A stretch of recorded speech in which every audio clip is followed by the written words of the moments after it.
not a major general.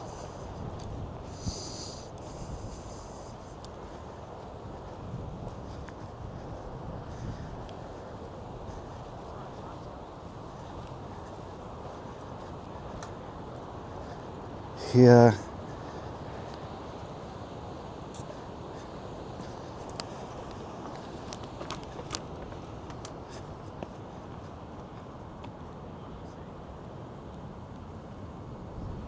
we in fact are. Yes. I'm sorry for the delay, friends. It does look to be working though.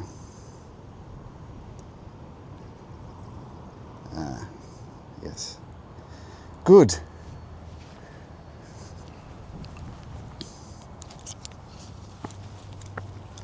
Finally, here we are at north of Sydney, Newcastle. This is slightly south of Newcastle anyway. It's right next to it, more or less. But how beautiful. Again, I'm essentially running a tourism ad for Australia once a week for those who like coastal areas, coastal beaches. The stark cliffs, the golden sand. It wasn't like that, certainly for when they first settled the place. It was brutal, and that's what Newcastle was originally, a penal colony. It was a secondary punishment for people, because you need a tiered system, don't you, when you're enforcing your will with a bunch of unruly convicts in Sydney. You need somewhere else that's worse to send them. You need somewhere to threaten, and that was here. And so there was coal around, and they used to mine coal. It's funny, isn't it, when you think about times like these, you think about them where they'd come across El Dorado, come across in some new world first landfall and find gold on a riverbed. Just imagine. Or coal, whatever it might be, the resources that you might need.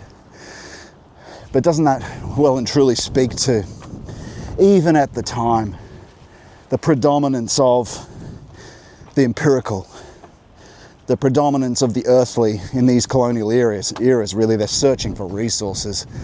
Yes, godly, but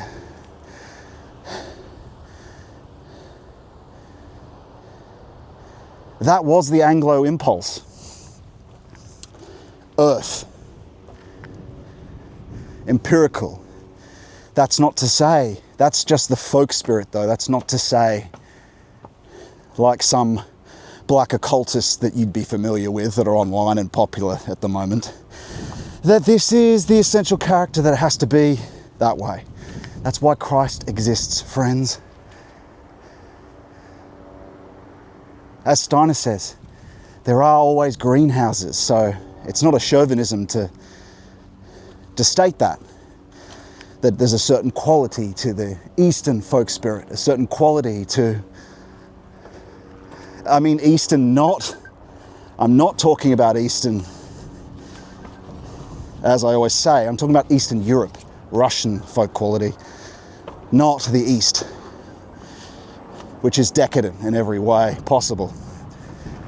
There's no solution there. There's only one solution. Take a guess at whose name it is that I'm about to say. But look at this. So onward we go. But it's quite an interesting theory when you think about it, when you think about modernity, is for the Englishman, it was earthly, empiricism. But as you go further west, and this is not a chauvinism, as you go further west, the character becomes sub-earthly, meaning you see this in runway capitalism in America, that the Anglo that goes there, it's not actually the same folk group as some black occultists that we know, speak a lot online. You can guess who I'm talking about. But yes, it has its own folk character, the American. But everyone who would listen to this, and even in the right-wing traditionalist space, you could consider being a greenhouse amongst that. You're the people that would get annoyed at this characterization of the American folk spirit. It's not chauvinistic. Largely, that folk spirit has encapsulated the whole world in technical and framing. And so this is tied up, let's just characterize it, that folk spirit. As it goes west, and Steiner actually has a decent theory about the Anglo gets affected by the, wow, this is up high, gets affected by the American Indian. And you see this in the peyote.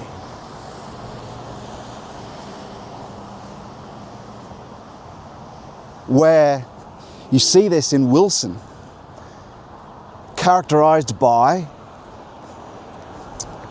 the possession of propositions rather than the deeply worked on, the deeply and difficult struggle with for an original spiritual impulse to be disclosed. It is, well, you often see it, again, it's not just the American.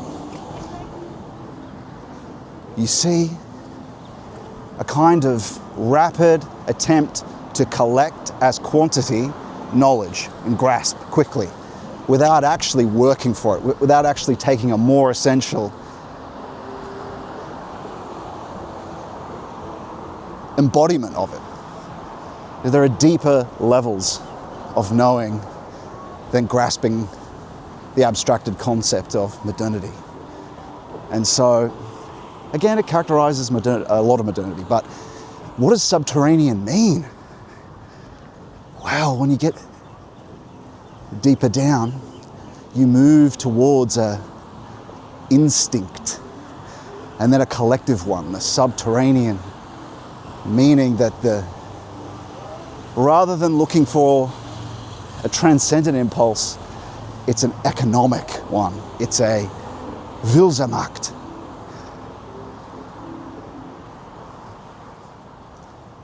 And so a way you could talk about this is the social organism, and this is characteristic again of that American folk organism. Again, most of the people watching this that would get annoyed by it, if they do, you're in a greenhouse, meaning you're a flourishing plant. You're not really of this, but in general, this is what it was characterized by. Wilson, the old president, is a good example of this. He would collect propositions and kind of uses them as weapons. They're not a deeply thought through thing.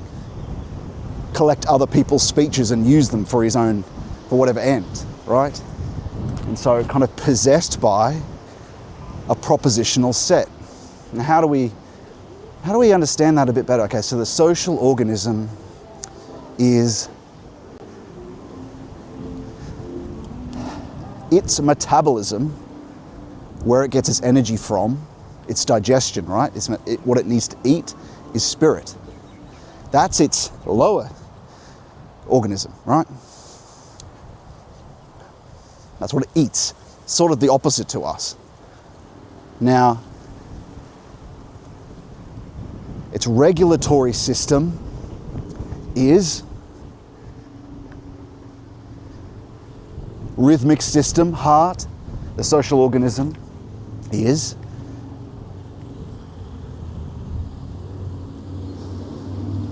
the political, is supposed to be the political. Its brain, its head, is the economic. And so it's not getting, the social organism, especially characteristic of the folk spirit of America is sick. Why? Because it's like this head. It's become all head. And how do we know this? Well, look at, I thought there might be a more pathway here. Oh, there is some sort of pathway, but it doesn't look like it's probably, no. It's like a rolling head down the street. And so it has no food, but it's become all head, meaning it's all economic. And look at the politicians. There's no grand, at least you could say about the Germans. They were an authentic politic. Think about it, the economy runs everything. There's no person or personality that can unilaterally change the impulses. That time's over. And so you see this in the prime ministers, the leaders, the leadership are always talking about, it's always about money. It's always about money. Our culture's sick because it's all head. It has no digestion. Has no proper metabolism. It's dying. In desperate need of healing. No one realizes it though, because we persist. The social organism is almost a demon now. Yet we persist because we eat food, but we're sick because of it. And so the solution, of course, is to separate the streams out, but that's very, of course, difficult. It's one thing to state it, but it's another thing. But a revolution of the separation of the spiritual, so it's not reliant on the economic, and a separation out of the political too, because the economic governs everything. It's in and interspliced. And that would lead to, of course, there's a lot more expanding that needs to happen around that question. That's, of course. But that would lead to an authentic theocracy, a free Christian theocracy, which we desperately need. And the only way to do that is to separate out ourselves first out of this deadly social organism, which attacks one and provokes one when it's nice around here, isn't it? Beautiful old Federation houses and Victorian houses. Attacks one. Look at these people, the hipsters having their, I don't know, Saturday lunch or afternoon tea. Good times. Swanning about on a Saturday. Separate out. How does it happen? One person at a time. And what is that? What do you face? What do you face? It's typical of Australian when you speak here. Well, what do you face? One word, 3 words in one. What do you face? Well, the organism attacks you, of course. It's only because of the church that there is at least a degree, even though it's been infected well and truly by many enemy forces. Well, Eastern Orthodoxy hasn't, but it has its enemies. But Catholicism is in a fair bit of trouble. It lays open the space. Without that, Protestantism could never have occurred. Protestantism could never have occurred. Because you need the space held open from this head organism, this economic-only organism, this which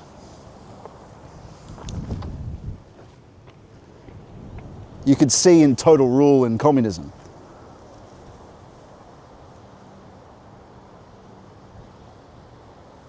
Look at that. Long beach in the background, eh?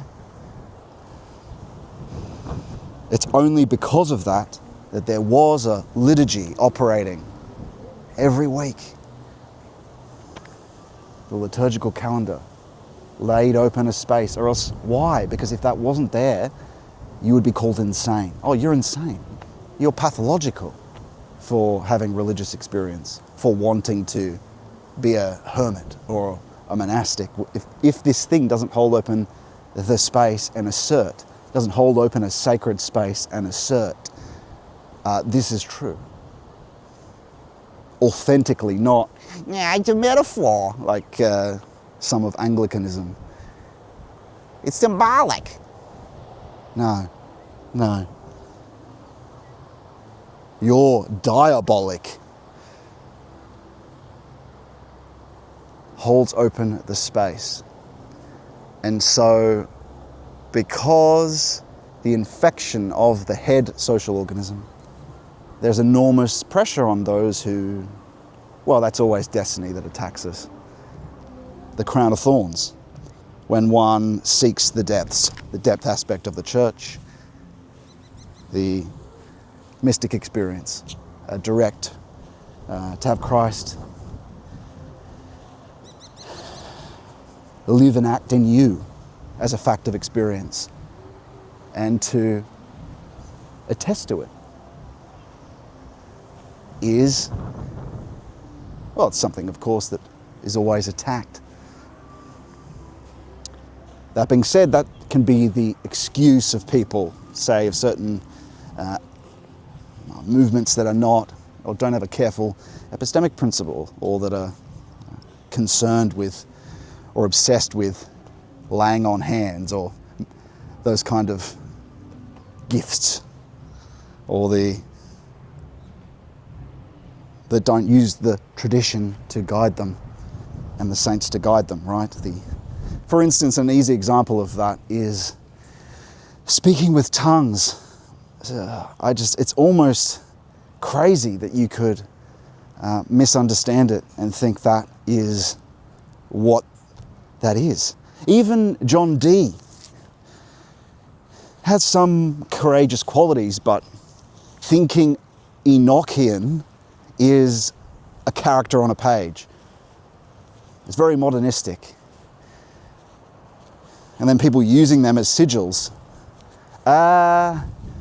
Whatever effects you generate out of that is a kind of low hyperstition, a kind of will magic, not a genuine miraculous from outside. Because of course the language of angels, the language of Pentecost, that everyone understands, it's directly transmitted. It's not some new word. And that's actually what happens on the process of the development of intuition and the development of conscience.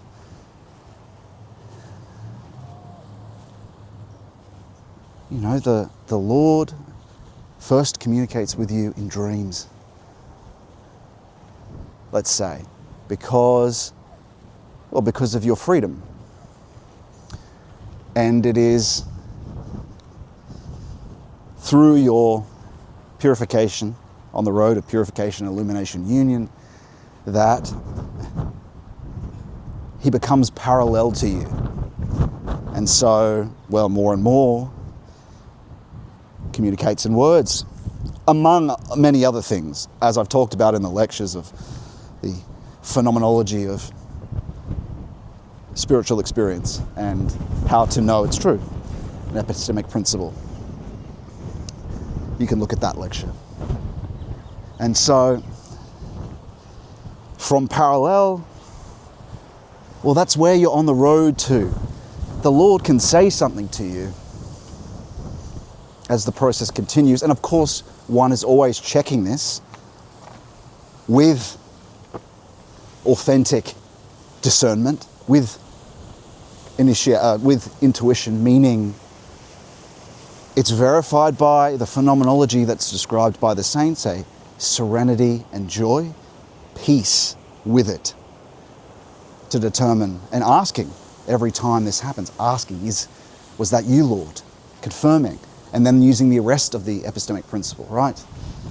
Which is, of course, concerned with, as we've talked about many times, well, even the Lord has a part of that epistemic principle in his A bad tree doesn't bear good fruit. That's one arm though, on its own it can fail. Is it cohesive with the tradition's revelation? That's the criterion of truth, of idealism. And then does it match up with all the rest of the factical experience of worldly and the direct experience of the spiritual and the different spiritual senses, right? Or faculties, let's say, which are nothing more than, well, it's a restoration of what happens or what was before the fall. These are gun posts of some kind.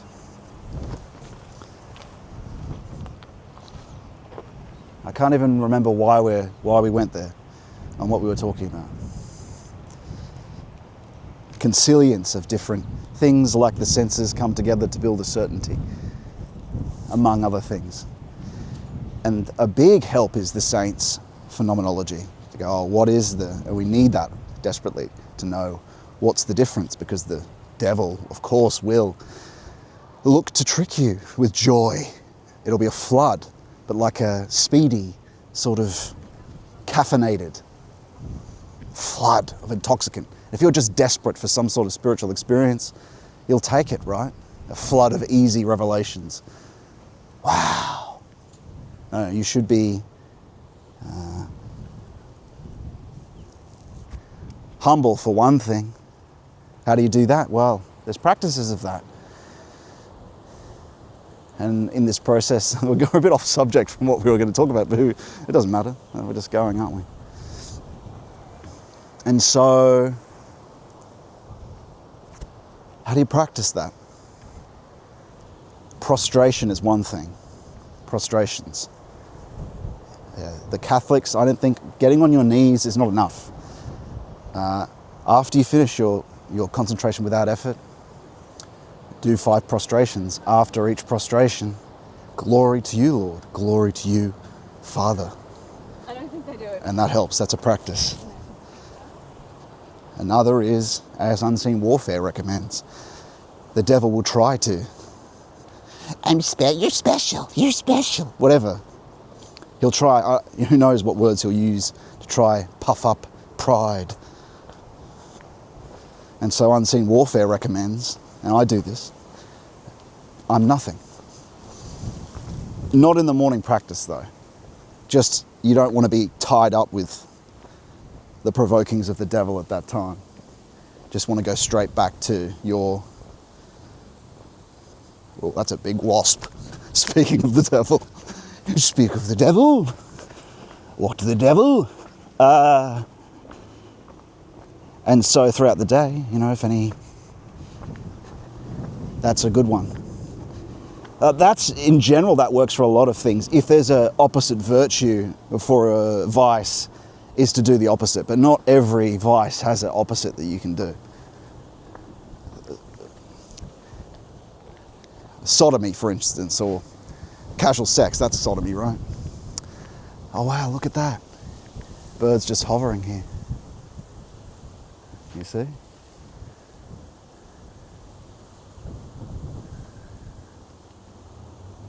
Wow. I guess that's some form of sea eagle or something. Incredible. Not sure what it is.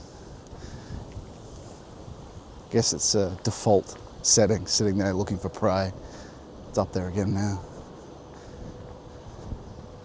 Nice. And so,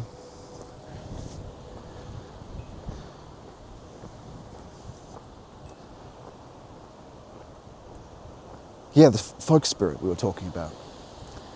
That's what we face, worldly and framed. All these religions, the Islamists, they're all modernist, right? They're all inframed by the same thing. The social organism is entirely ahead. And it's infected the spiritualities. The motives are crossed, the motives are mixed. In so many people, they have two gods. One, well, it's a desire for grandeur, or desire for the rewards of the worldly aspect of the church as well. That's something that happens. I think people don't recognize that Antichrist goes down you down the middle of the church as well. So it's not just the juice, as as a friend called it, them, the juice. Yes, they're a big part of it. But really it's about Wilsemacht. It's about technicalization.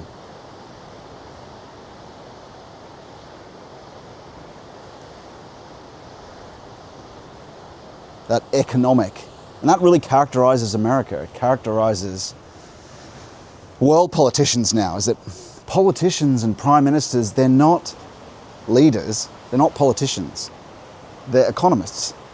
It's just about that. And the people in charge are it's not the heads of the corporations, it's the entities of corporation itself. Not even Elon Musk. They're not in charge. It's the social organism which is all head. And so the way out is one at a time to initiate to the point where your motive impulse isn't just guessed at as a Christian, isn't just guessed at, is properly discerned in every matter of a goal. This is why unseen warfare talks about make no plans in this process until, of course, it's until you can then ask. And the Lord said the same thing to me. I didn't even know why. Why can't I do this or that? Because you have two gods early on. You can easily make the mistake of so many dangers. There's so many dangers. So many dangers. That's why I'm always talking about epistemic principle. But it's so easy as well to worship the propositions of the church as your God, because you make them an idol. Aristotle, Thomas Aquinas, when treated as an idol, rather than an icon to open up and disclose he who is not, he who is uncreated, right?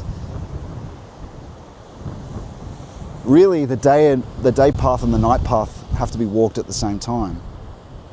That we have to sort of put the assertions of the beautiful cathedral of thought to the side and say, no, we're after he who is not, he who is uncreated. Of course,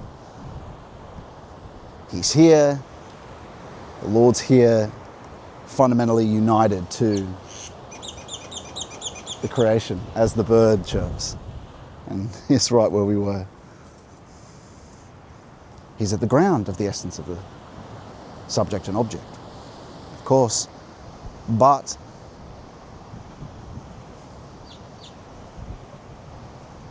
I think it's very easy to worship your own idea superstructure and to retroactively sort of talk about how symbolically God is here and there and in everything, and not actually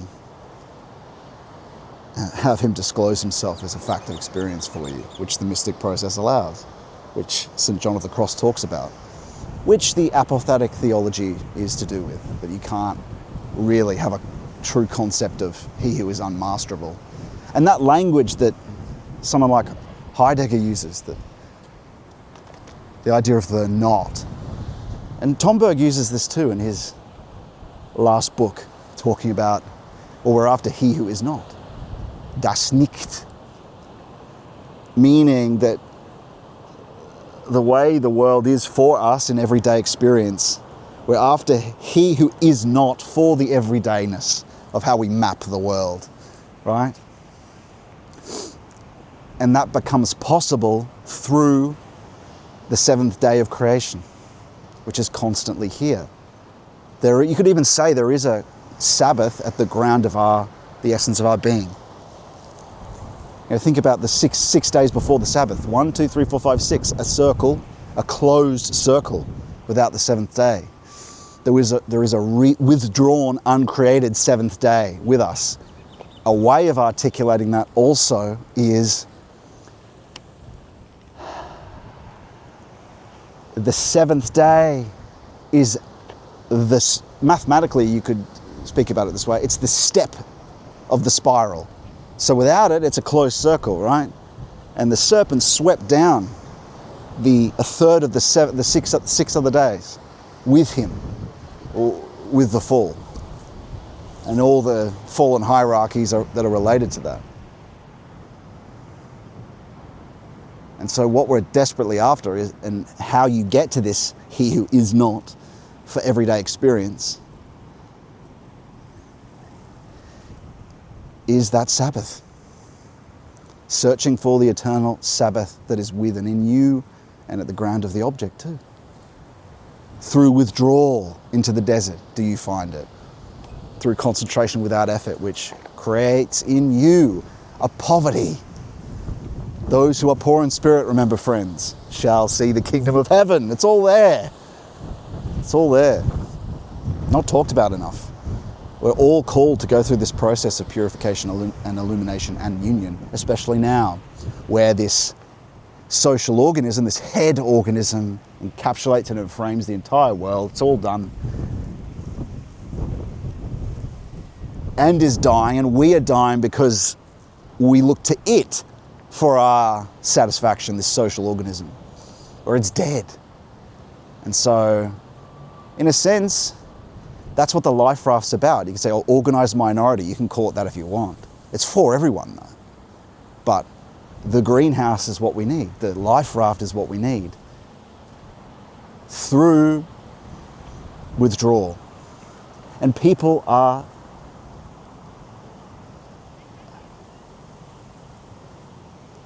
starting to do it in the fellowship. And look, no one in this space seems to have, they don't know how to do it. They don't know how to do the concentration without effort in prayer. Or they weren't able to work it out, or they weren't willing to put the time in. Because I know everyone in this space. I've looked at it all, and it's, when you are doing it, it's pretty clear to tell. So, at least in respect to Tom Berg and anyone who's talking about what he's talking about. But the point is, in the fellowship, probably about 4 of us now, and that's what I was after, really, to getting to the point where they can discern divine will. Always careful, the motto being care and courage, courageous yet careful, right? Courageous yet careful. But any movement can't be retroactively done. It can't be, what I mean by retroactively, I mean it can't be done from the spirit of the times. It can't be done from okay, I'm not engaging with mystic experience, but I'm going to do this with my intellect because I have calculated with my acquisition of knowledge that this is the solution to saving the West. No. As Tom Berg even states, it's not going to be the scholars or the scientists who ignite the proper springtime. It's Christ himself through other people. That's why I'm constantly saying, divine will, divine will, divine will. It's the only way out. It's the only way out of the mess. One person at a time. Helping one person at a time. Be less grand. I'm going to reform everyone. Help one person at a time, you know? Also, you know, the beauty of it is him. Oh, I should keep walking here, right? I'm just walking around in a circle. Let's walk down, get a better look at what's going on here. We'll pick up a seat somewhere and get to the old lighthouse. Where are we? It seems to still be working. Good. Where are we? Oh yeah, where the Chris Turk says you don't live in a hat.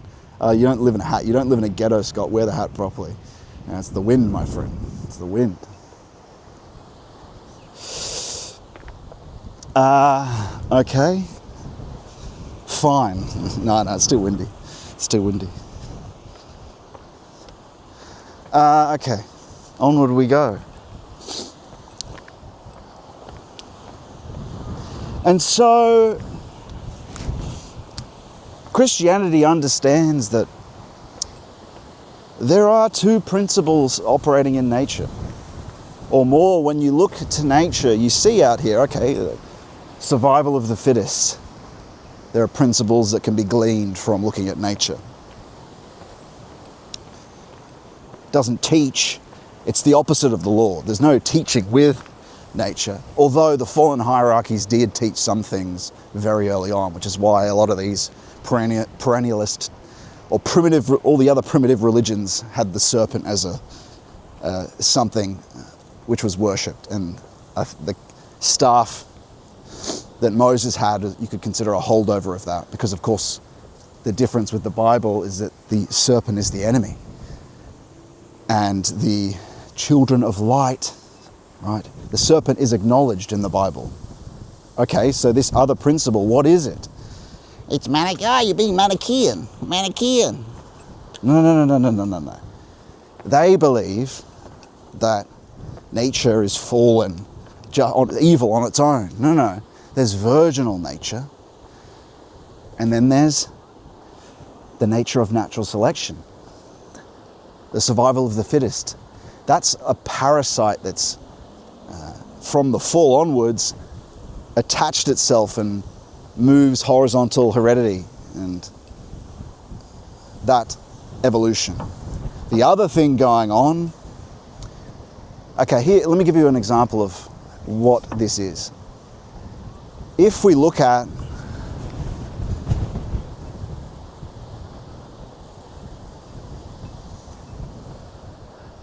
it's called the Urpa phenomenon, the primal phenomena, that, or a primordial substance, you could call it, archetypes that differentiate beings. When you look at, because what they postulate, what the sciences postulate is, you have a primordial mist and it develops from there. But of course, this principle of survival of the fittest, this grinding against each other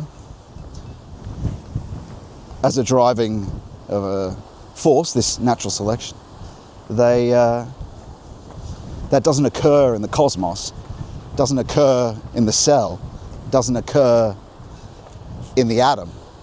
There you've got cooperation, right? There, where else do you see something different than starting with just a mist and ending up with the Uberman? Well, in the ontogenesis, which means the individual genesis of a human being. When the cell divides, it doesn't go mineral, right? It doesn't go, the whole being in the cell is a mineral or a bone, and then from the bone develops into different parts of the system, and then brain, right? So what's going on? Well, they all develop out of a primordial cell, genes. That is called eclosion, in that, say you look at an egg, the potentiality of the whole organ is there to develop. It doesn't, in the genesis of the individual, happen as is postulated for the macrocosm, where they say, oh, it started with the mineral and hydrogen, it led to, they don't know how life emerges. And so if we use that microcosm of individual genesis for species genesis, you say a potentiality or possibility of all being and life pre-exists, or the man pre-exists. These are two different theories. One is the evolution and development, the grinding. The other is, well, no, it comes from the archetype. It comes from Adam. And all of nature is a kind of fallen atom.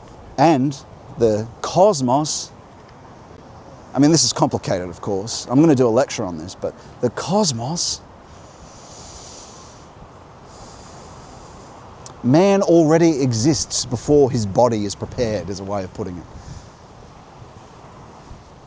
Atom is the world, is facticity, right? Primordial atom, in terms of before the fall.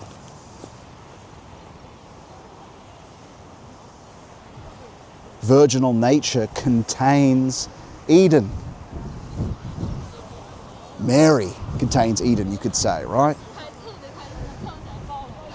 And so there is another guiding cooperative force going on. A force at work in that collaboration. You know, we're talking about structural patterns in the cell, structural patterns in the ontogenesis, structural patterns in the cosmos where we don't see any natural selection. It's only on the surface of the earth do we see that principle operating. And so this stuff aligns with the results that science has. We're not denying that. Hey, what's going on?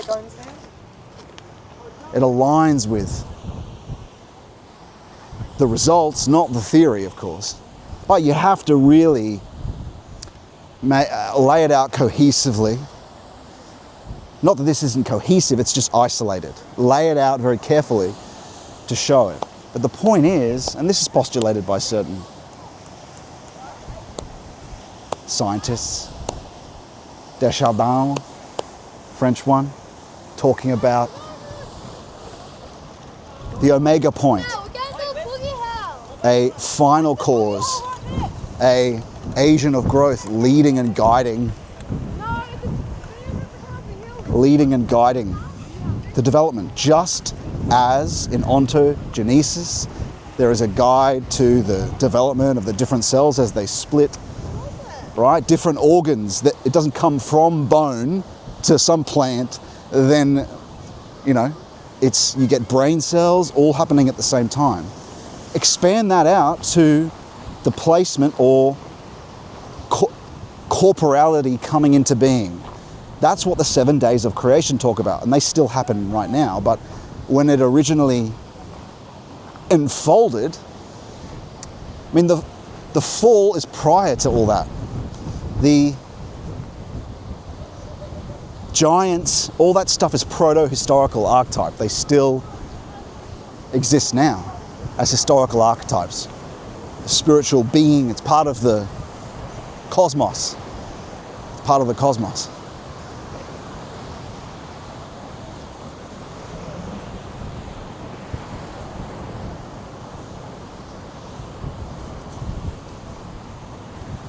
And so that's the perspective we're interested in.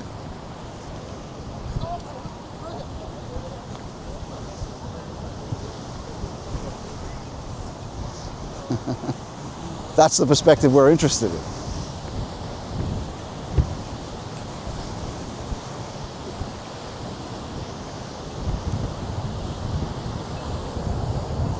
We're interested in, hopefully there's still signal that persists here.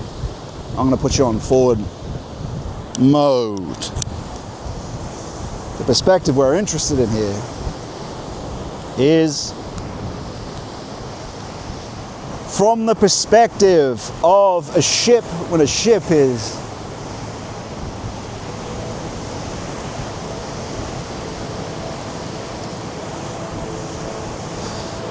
sailing, you don't notice, you just notice that it's progressing, don't you? You don't notice there's a whole decision-making process happening of the crew.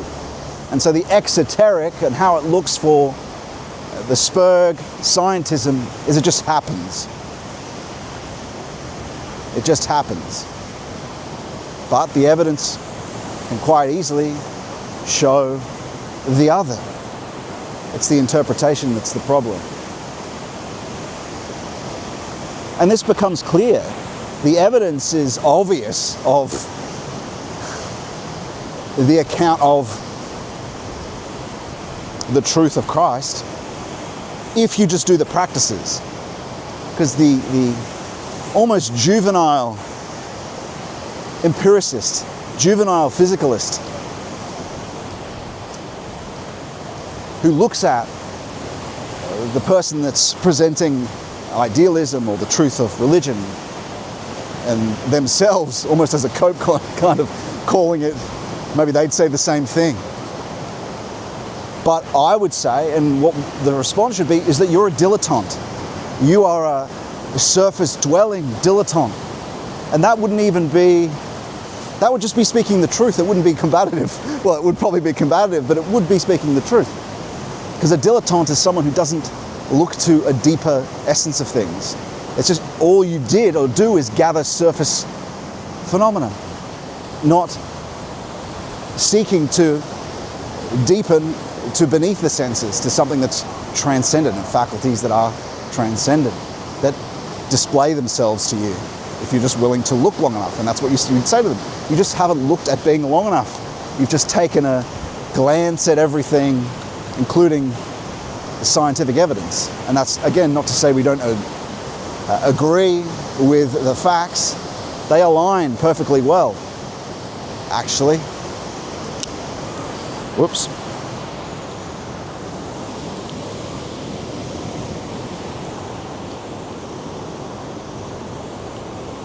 There we are. Back on. They align perfectly well.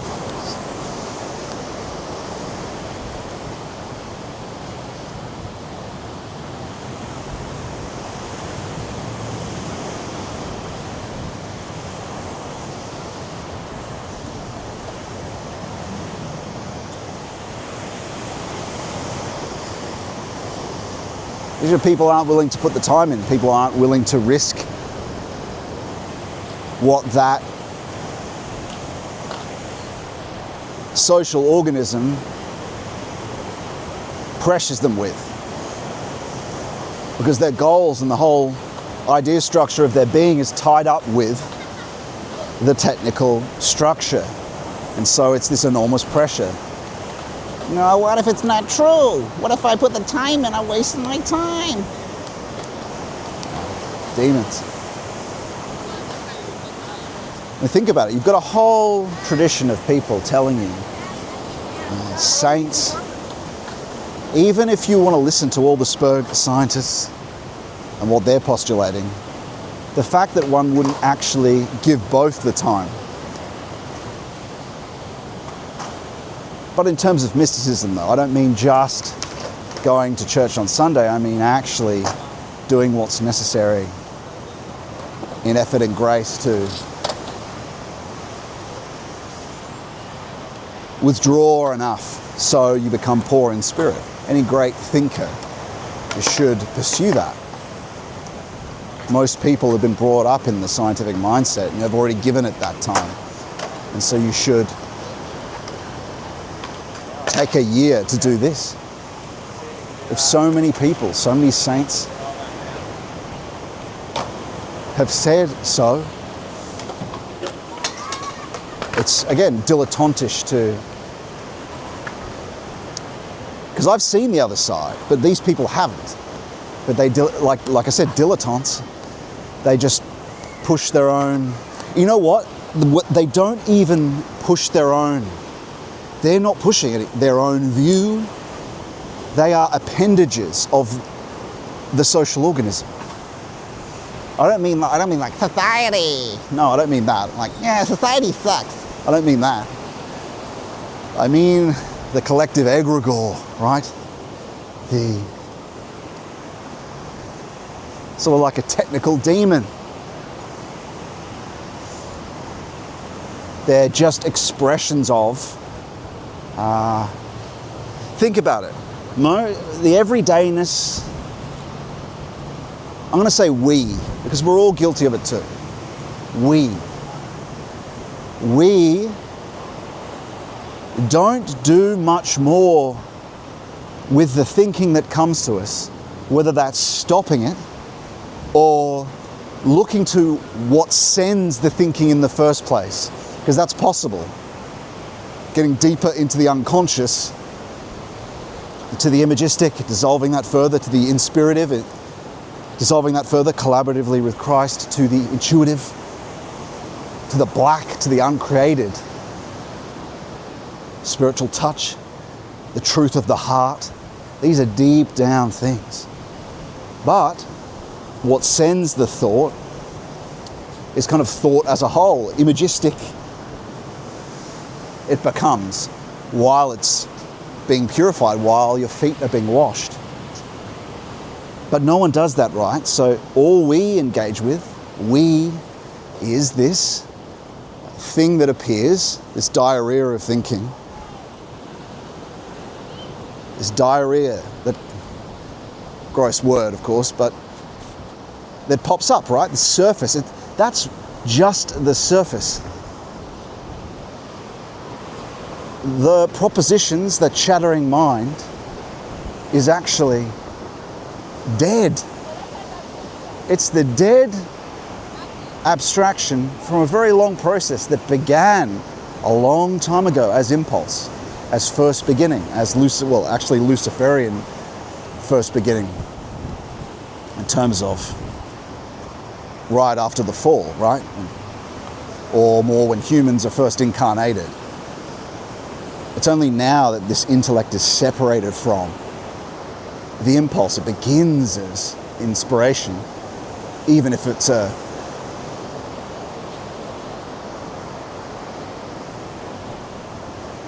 fallen inspiration, ends up in this deadness. And so that's what we're playing with. We're playing with a long dead. But the thing that sends them isn't even us. We're not even using the original or an original language genus, because there is kind of another being in us that speaks. We don't really allow that to speak in us, though. There's something else that just chatters away. Well, fallen hierarchies are part of that. Chatters away. And so that's where most people exist. That's where we normally exist, that everydayness mode, where everything is already predisclosed in advance. There's nothing new under the sun. The autumn of thinking. And so what you're looking for, of course, is really freeing yourself from those different modes of the collective being that we share for a time. You're withdrawing from a polluted, dead spirit, because you're not poor in spirit. You are poor because the dead propositions are a kind of spirit, a dead spirit, mind, right? So we've got to get out of that. And so we've surrounded ourselves to a degree with even the propositions of the church. We have to move them to the side while we do our practices, right? Not think that we've mastered God by learning the propositions. Only allow them to be an icon, like I said earlier. But sort of getting that to the side. And that only comes through withdrawal, but not, I mean, you can't get here with just reading more books. It's not going to help you. It can be a preparation for the withdrawal. You can read as much Heidegger as you want. Read as much Hermeticism as you want. Read as much religious authors as you want. They can give you an impulse, but it has to be having the courage yourself to say, oh, you know what? Scott said this stuff so long, I'm actually going to start doing it. And that's going to involve contraction and expansion. Because as St. John of the Cross says, even the heavenly goods can only bring you halfway up the mountain. There's a contraction for more expansion, contraction, expansion. Dark night of the soul.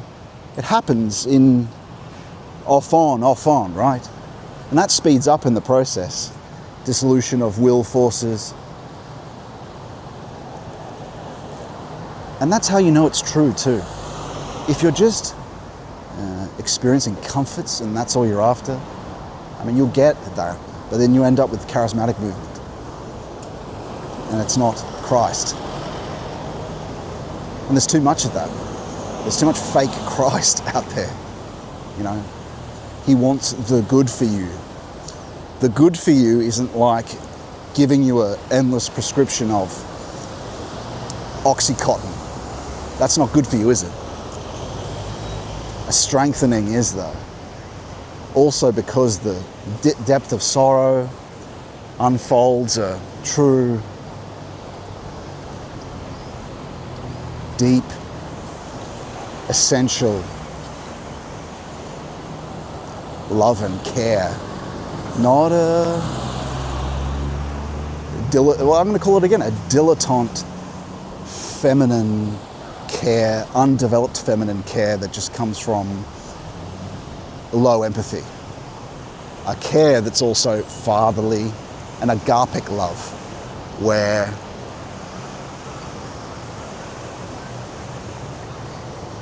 well, it's a deeper love, and a deeper love can be a sanctioned schooling. A deeper love might be a chastisement. As Paul says, the chastisement,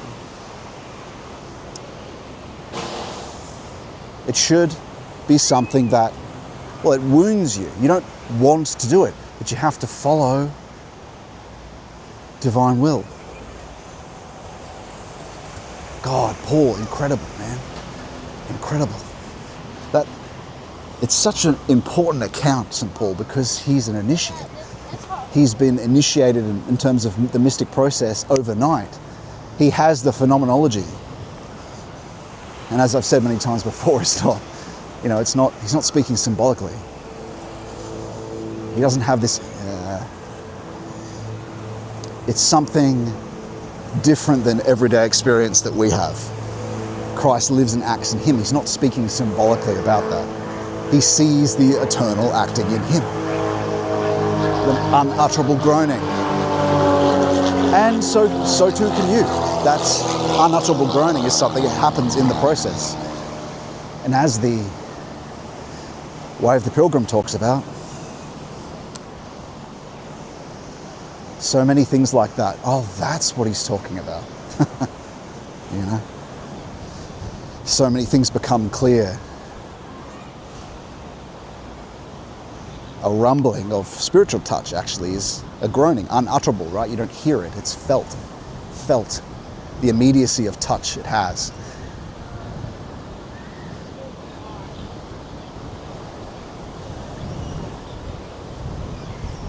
And so that's really what we're after. We're after the mode of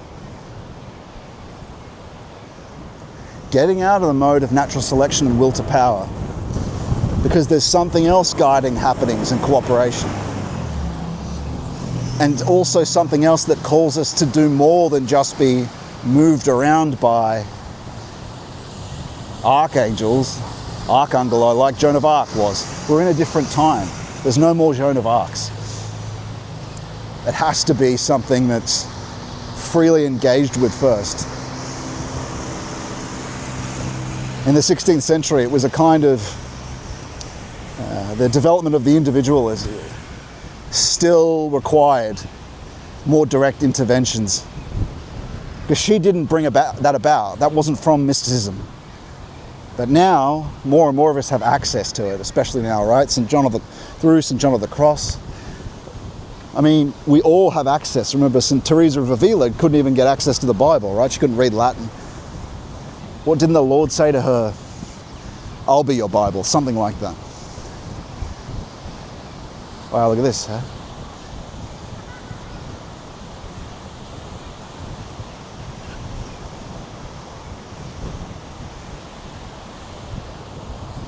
There's our Lighthouse.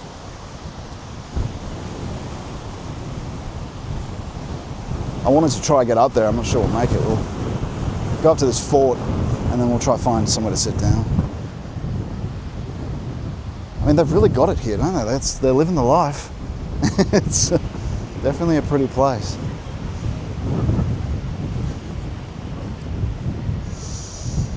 All right, I'm not sure we can...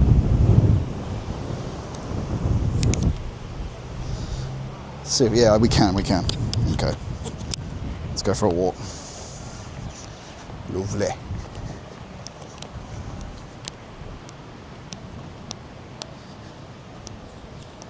All right.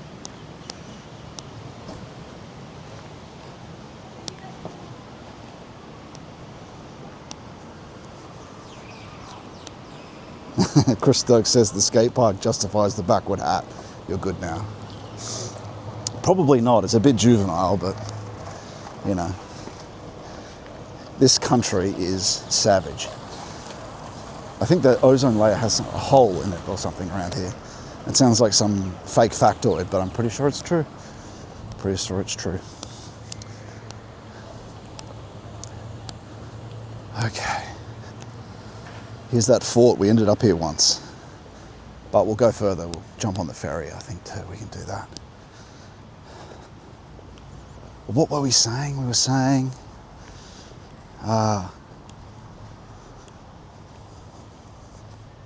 And so, yes, the biblical view is each according to its kind. Kind.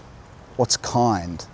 It means if each is according to its kind, it means somewhere there's an archetype. Somewhere there is a kind.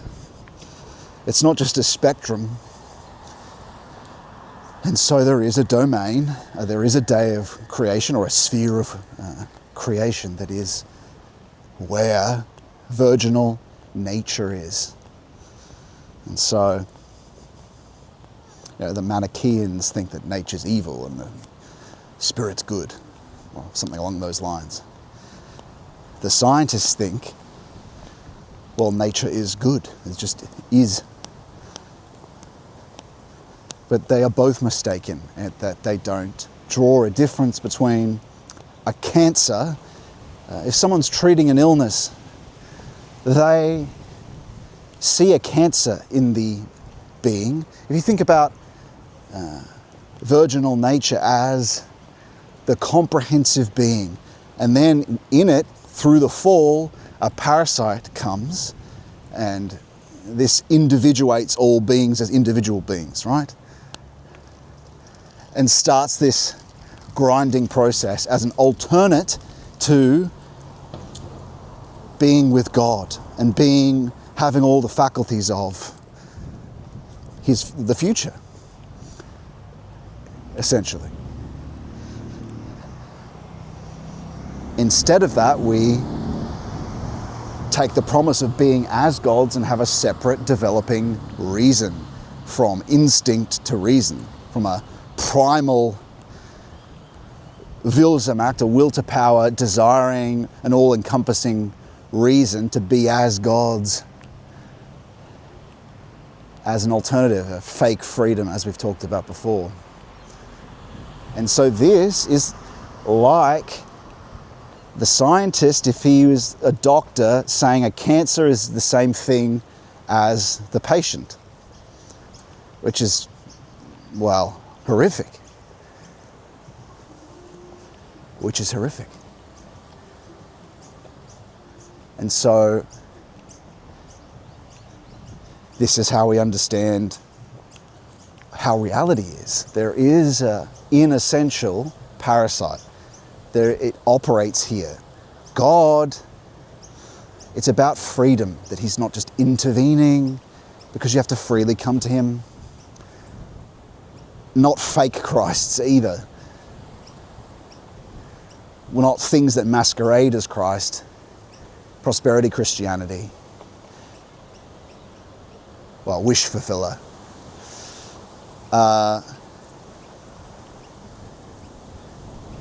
And collaboratively, of course, we can participate in the miraculous, which is what Jesus is a demonstration of. We're following him by bringing our wills into union with the Father's will, does the magic happen, but not that word magic, the participatory miraculous happens. Through prayer, through concentration without effort, of course. We have to be purified first before our wills can truly unite with His.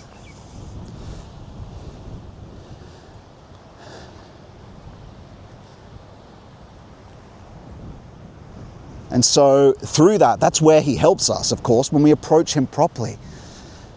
But also because, like I said, it's about your freedom as well. Freely coming to love Him first. Not prove yourself to me. Again, because you'd just be His extension if He did that. That's what Satan does. He demonstrates through science. He demonstrates through the power of science. And you believe. The car works. The car has power. I believe in physicalism. The Lord will show you after, because you freely come to Him, because He loves you. Satan doesn't love you. That's why his promise is a fake freedom. It's a fake freedom. Because when you look at it, when you look at this Willzermacht, this desire to not only, as the Delphic oracle said, know thyself, but to will thyself. To will thyself. What does that mean? It means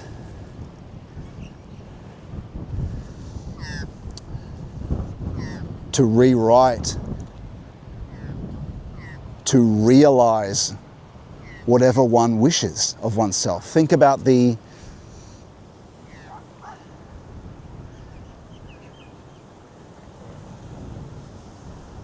I don't even know if I could talk about this because it's live. The people that like to transform themselves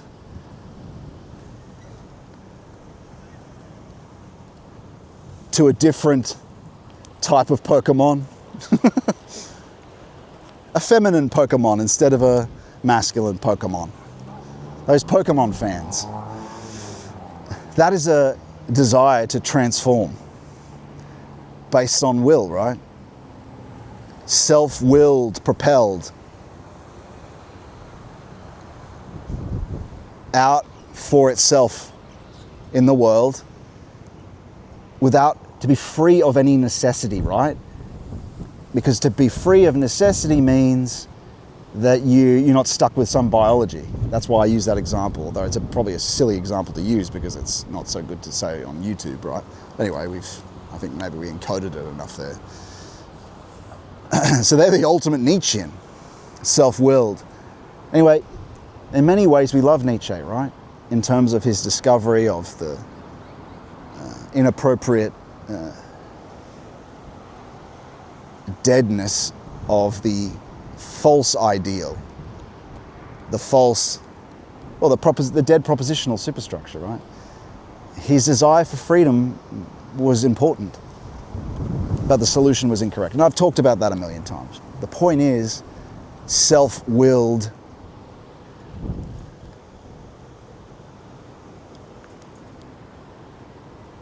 means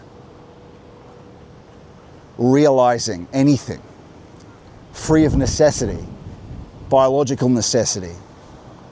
But the promise is false. Why? Because where does the desire come from? The desire for what you want to realize comes from somewhere, doesn't it? The closed circle of this world of evolutionary grinding, of the laws of physics, energy can neither be created nor destroyed, right? It's deterministic. There's only a certain amount of atomic combinations. There's nothing new under the sun, as Solomon said. Or at least looks that way. That's the world without the Sabbath, the world without the seventh day. And so the Nietzschean, or the person that would have his will, ends up actually just provoked. So you're a slave anyway, because you're a slave to whatever desire. And can't we see that with hedonism?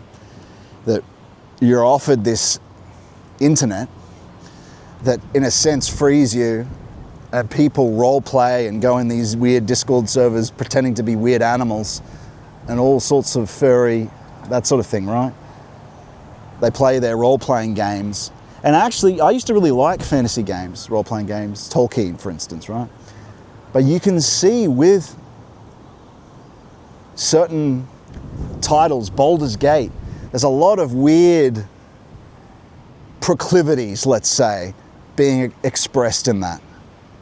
Sodomous proclivities in these games. And they're a gateway to, like a gateway drug to that kind of provoked, delusory identifying as Zog from planet Nip-Nop. And so there was recently a clip of their next game called Divinity, where they had some pagan Wicker Man where they were burning, and there was a guy getting killed in that. And then they had some child who was cheering, and then they cut to another scene that while the child's there, 2 shots later, they've got a sex scene. So, you know, okay. I don't care that it's CGI. You're associating things very. It's called Divinity, the game. If you look at the trailer, it's paganistic, right? There's a deep, unconscious pagan, and it's a human sacrifice, right? But this pagan desire brooding, provoking forces of the unconscious, demons that want to enslave those through their desire, and that's how they get you. Enslave you through a desire that you fall to, that you stoke the fire of and then can't get rid of. It's our friend the magpie.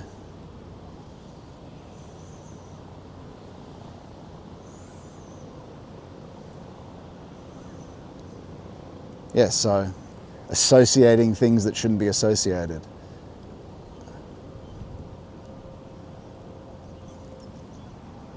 Children and that kind of act, just disgusting.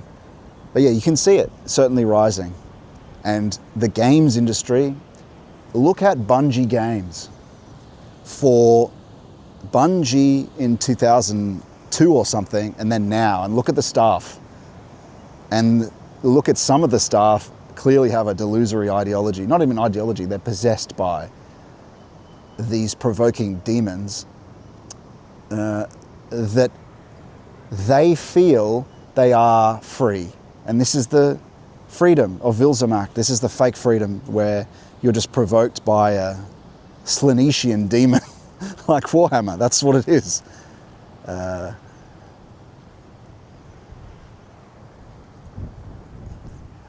And they're definitely a gateway. Gosh, I sound like people saying, oh, well, violence games cause genocide. Like, you know, those sort of people you see on one of those programs. But maybe there's definitely a certain degree where the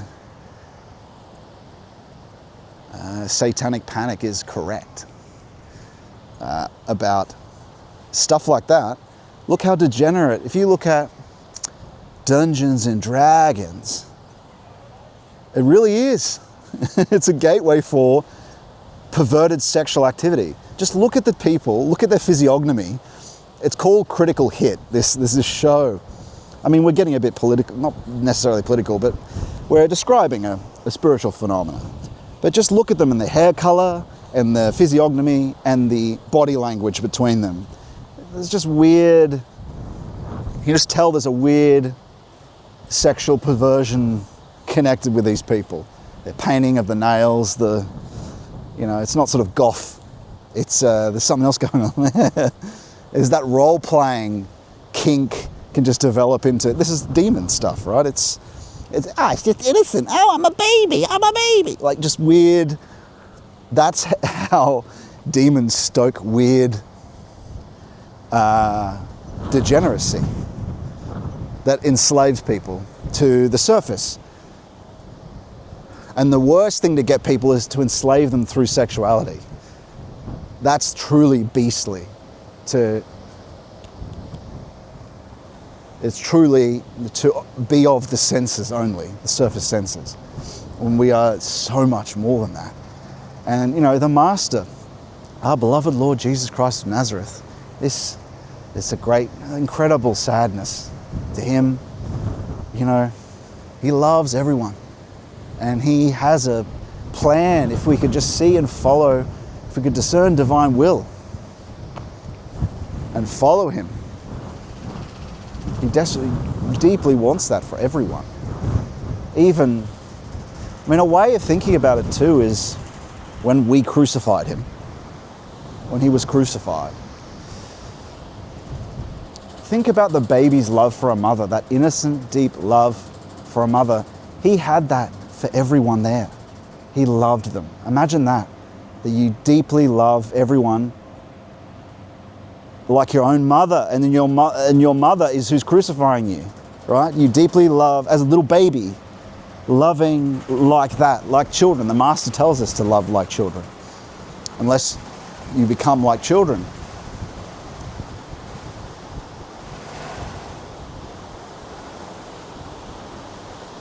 And so that's the love he has for everyone. At the same time, though, that Jesus is many things. He's also a father, he's also a brother, and a high priest. Has that fatherly love in terms of sanction some people need to be dealt with, right? And so he has to protect the others from people that are possessed, and so we might be sanctioned to do something to them, like the Crusades. Or simply teaching you something through a hardship, or going through a spiritual contraction. We have to be hardened. We have to be, okay, well, I can't really sit here, it's a bit windy. We'll see if we can find somewhere else. I'll walk down there.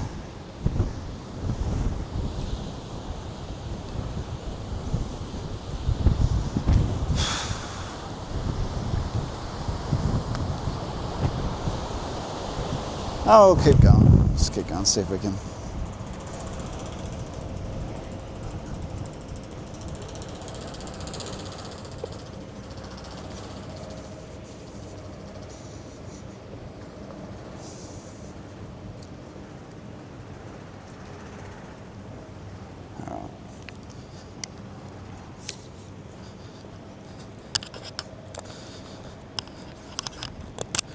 And so, I mean, how does one become a crew member? How does one get to a position where, well, we know saints, hierarchies, Mary, Christ, these are facts of experience, right? Still mysteries, but how does one become the crew? Not only the exoteric surface senses, but the mystic, right? By, well, the desert. The people of Israel had to be withdrawn into a desert. But it does help to theoretically get your head around these things.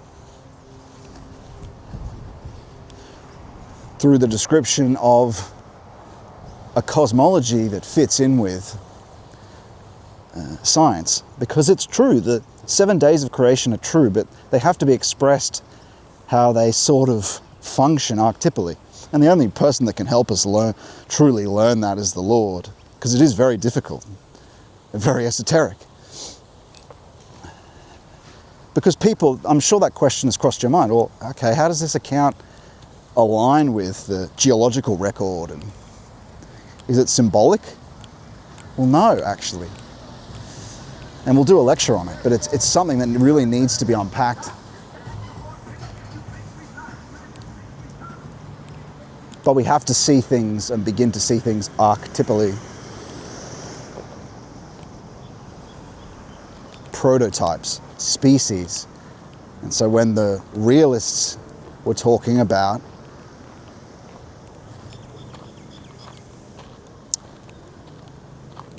the ideas, or that you could say that they still had a memory of what the Greeks could see, the primordial spirit that brought the individual thing into its happening in front of you. They could see still the archetype that allows that. Formative cause, efficient cause, final cause, material cause. I mean, these weren't just things that were postulated for them. They could see them, the Greeks. And Aquinas, these people also had an after effect. They sort of, we just don't know them at all. We can't see them at all. We just talk about them. But like I've said before too, Goethe stared long enough until he could see them in nature. And if you actually look long enough, that's possible as well. But it's more important to go beyond that, to the essence of things, right? For your eyes to be closed,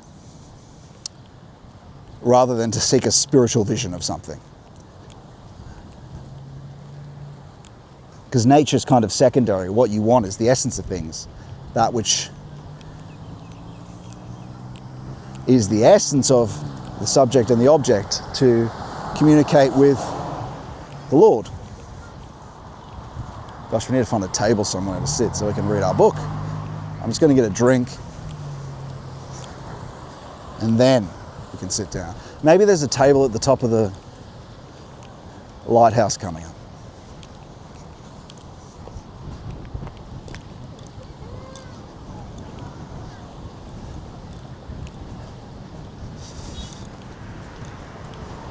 And so I'm going to just do the Jesus prayer for a while, friends. Why don't you do the same? Just allow the automatic breathing.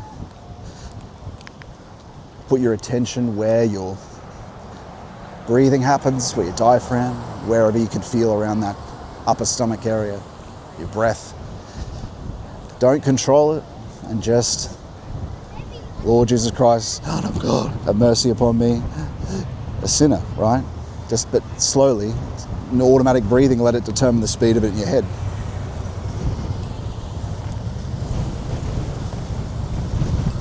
I mean, that is the basic practice, or one of the very first practices. That also is united though. It's part of the concentration without effort in prayer. It's the in prayer part, actually, combined with the main practice that constitutes all of mysticism. And so much is in that, so much develops from that. Incredible depths of silence and hesychism, incredible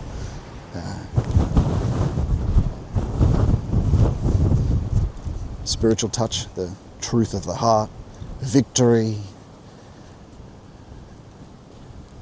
glory, doxa, and deepening of all these, not emotions, but they become sort of divine impulses, emotiveness. Anyway, I'm going to pray for a bit and get a drink.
Hi. I just get a Coke Zero bottle, please. Coke Zero. Bottle. Bottle. Yeah. 550. Thanks. Thank you. Thank you. Great.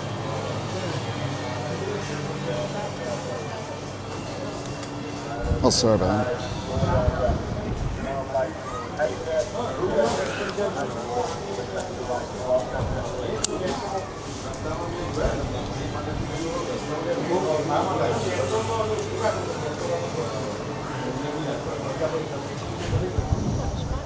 Alright, nothing there I feel like eating.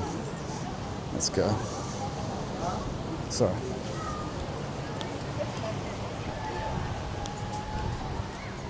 We could stop here, but I think maybe go to the Lighthouse.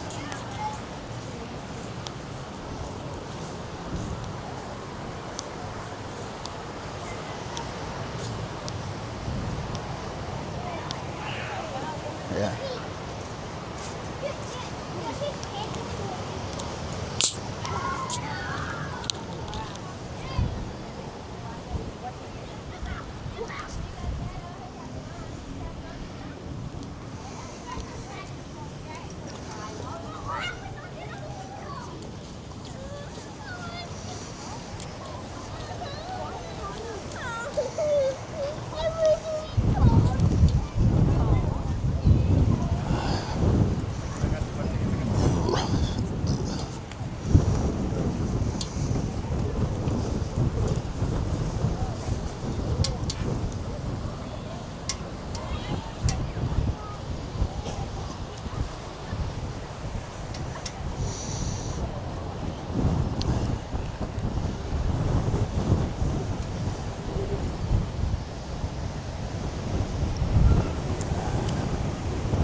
Pardon me.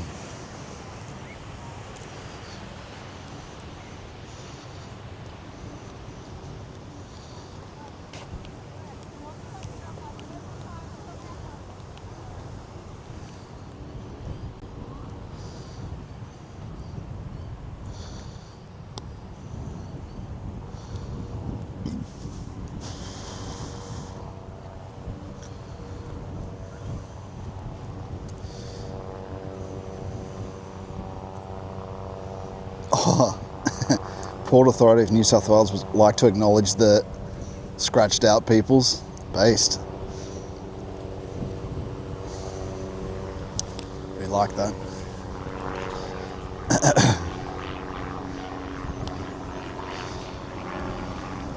Beast? Anyway.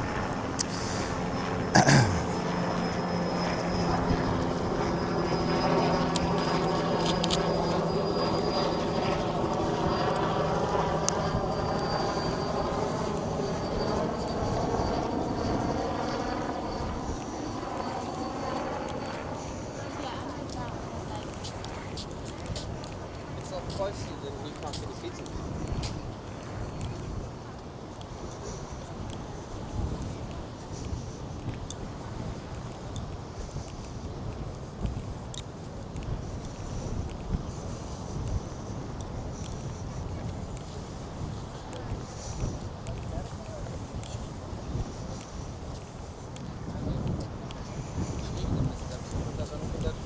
Katolik okullar, intiben, okullar hep temiz.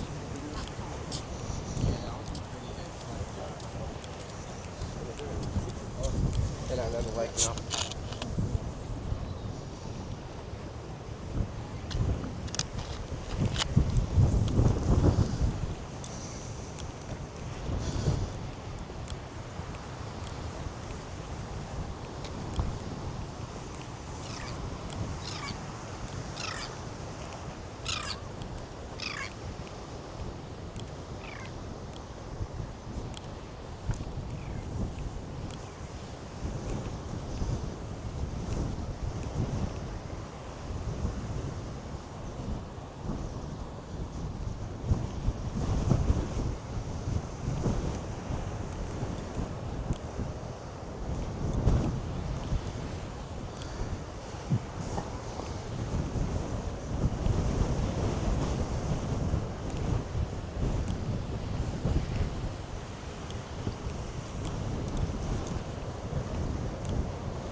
once we get to the top of the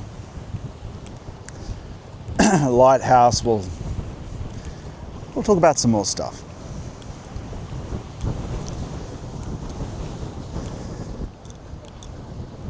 For now, I'm just going to keep praying.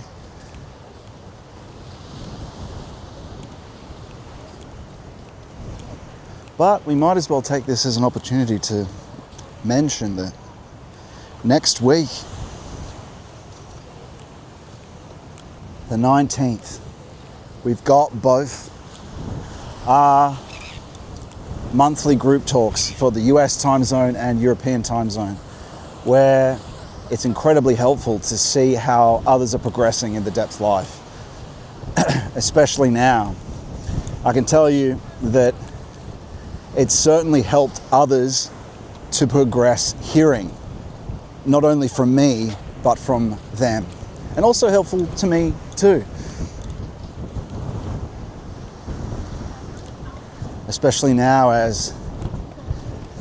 because several of us have been doing the concentration without effort in prayer for, well, upwards of 6 months, right?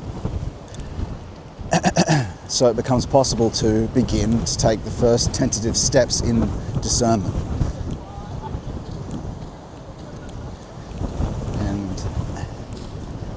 And they have been able to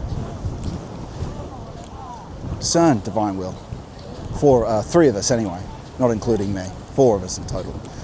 But, this stuff takes time. Stuff takes time. But on the 19th, we are going also. So sign up now. Join the fellowship at scottmannion.com/fellowship. A paywall is important. So it's serious people who are engaging in it. It's not like it's heaps of money. It also makes it possible to keep doing. But yeah, it is definitely a filter for serious people. And also an eclectic mix of people, but can I say, of course, friends. Now friends. Especially with such an intimate and deep thing. Like I said, one person at a time is what's important. And people from all walks of life, young men, accomplished men, Cambridge engineers, Catholics, Orthodox, some Protestants. But also on the 19th, so yes, it's a good time to sign up so you can be part of the conversation straight away. But even so, I'm always available to DM friends if you need some help. And people do this. And it's always 100% private. Something that unless someone gives me permission, it's just between us. I'm just here to help for this one thing, that's it. To be able to be guided. Oh wait, it looks like you can't get to the top of this lighthouse. Oh dear. Well, maybe there's somewhere we can sit anyway. That sucks. Maybe on the top of a sand dune. That's what we'll do. I thought you could go up there. Of course not, right? It's commercial traffic. What was I thinking? Anyway, I can get a closer look.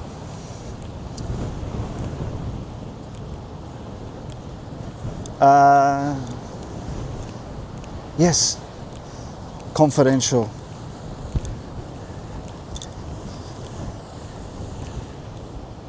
I'm not interested in competition, not interested in any type of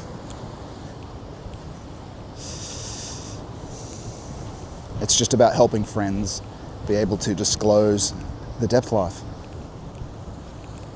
I think there are a lot of people interested in that. Being, coming in their own name, being a master in their own name, One person at a time, that's it. And doing the Lord's will, which is a constant effort against satanic temptation. If you're not being tempted, you're being fooled, and you're failing against temptation. And so let's go for a little walk over the dunes. Don't think we can. No unauthorized access. Oh, hang on. Public access open. 4 p.m. Visitors cruise ships. And hang on, public access open for. Oh, it's 5. You mother trucker. Damn, I really wanted to go up there. Oh, next time.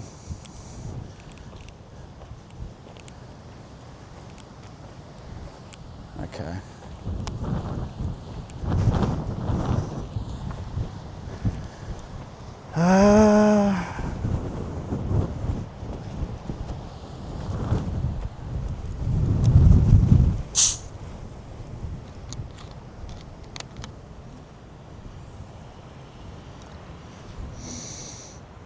And so on the 19th, we're going on our pilgrimage, a meeting in the south of Sydney. If you'd like to join me and you're in Australia, feel free to email me at scott@greenwood.media or DM me on Twitter. Just type my name in and reach out.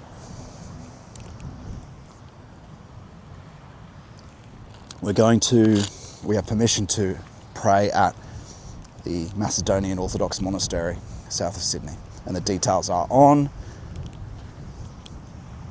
Substack.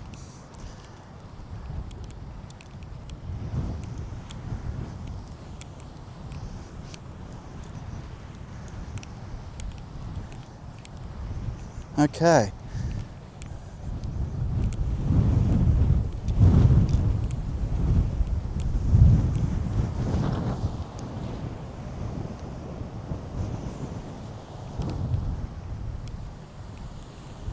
Looks like some homeless person was camped here.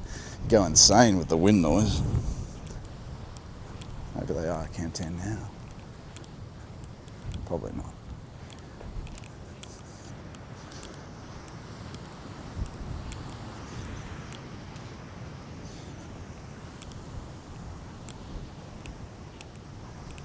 At some point there must have been. It's like a walk.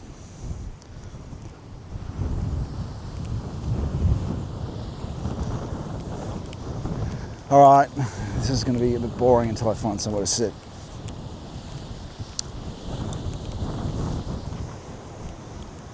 Maybe we should have sat down at the beach earlier.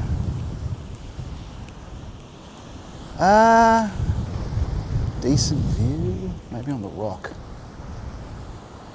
Let's have a look at the top of this engine.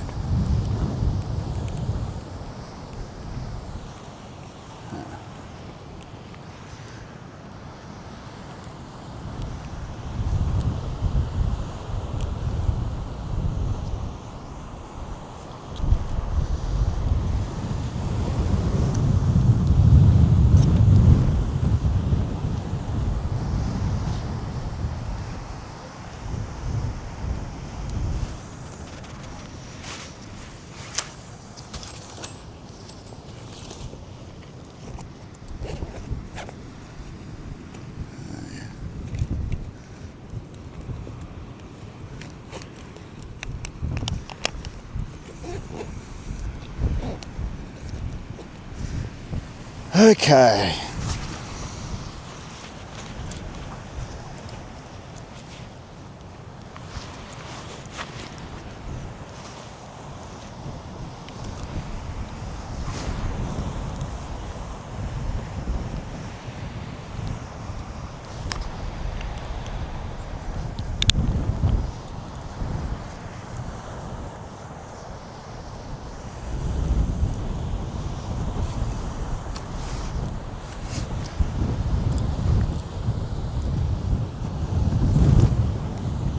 Epic.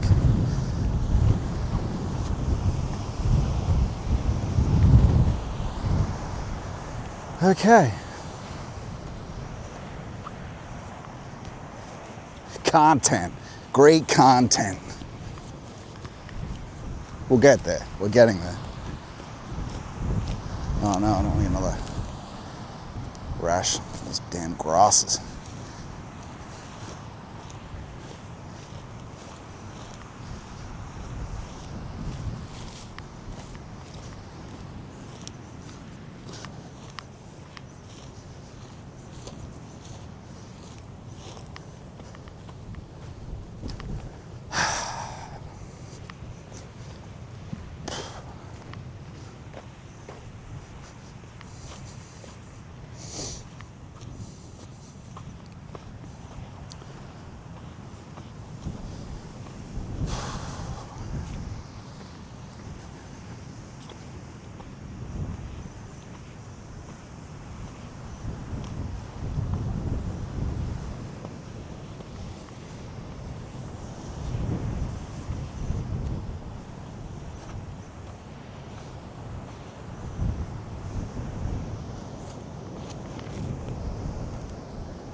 Okay.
Gosh, I don't know why women get these tattoos.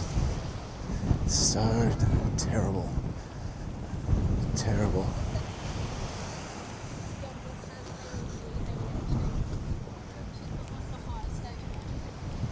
If I could punch a kid in the face, I probably would.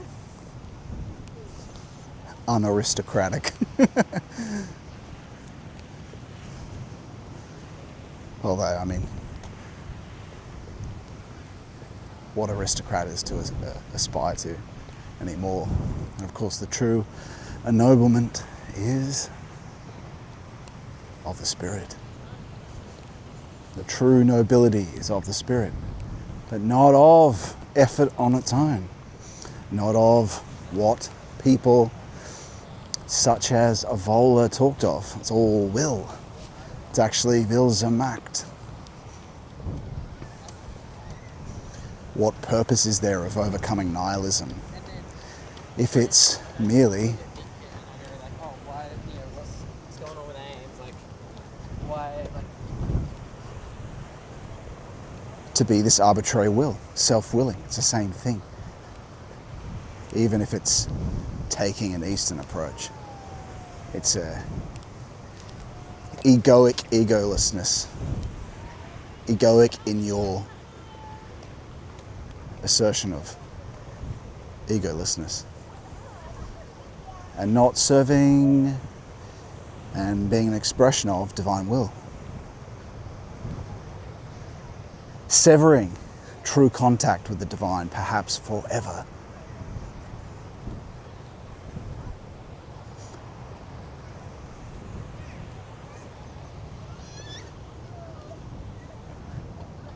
Yeah, I'll go this way.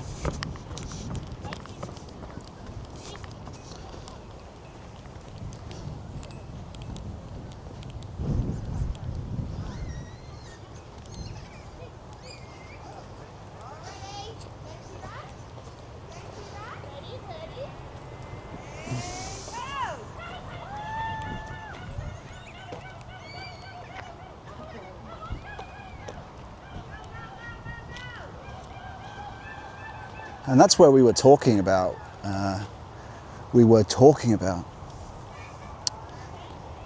The Americas, that there is actually an impulse of place that feeds in or transformed the Anglo that went there.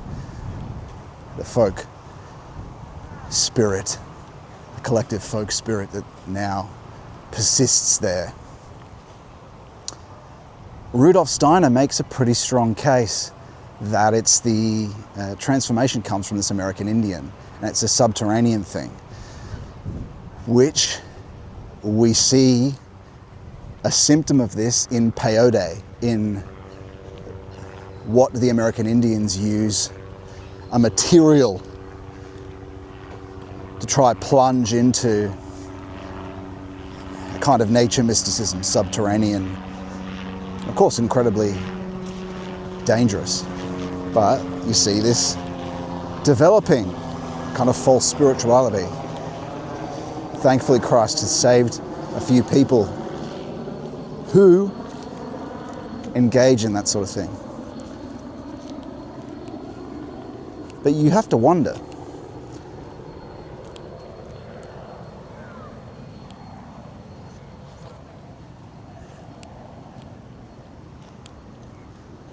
I would still be questioning that, even if it was something appearing to me as Christ through some drug taking.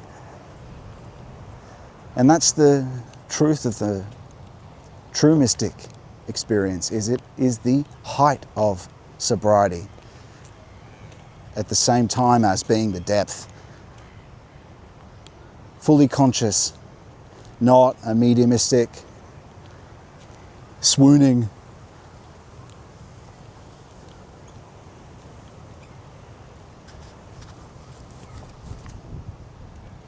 and rigorous,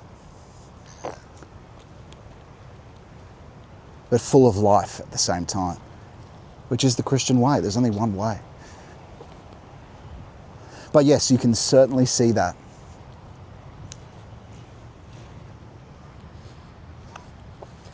You can also see it in how Freemasonry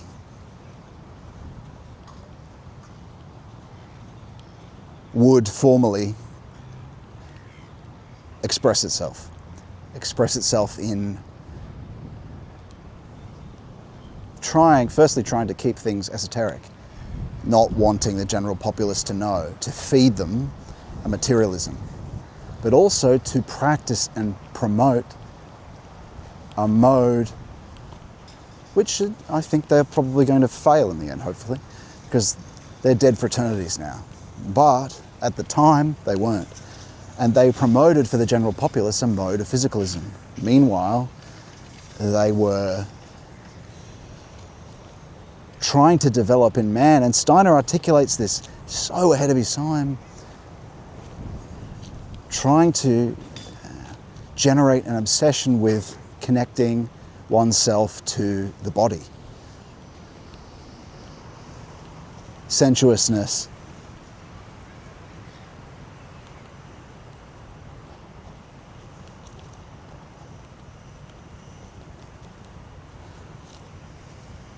And you see this in transhumanism.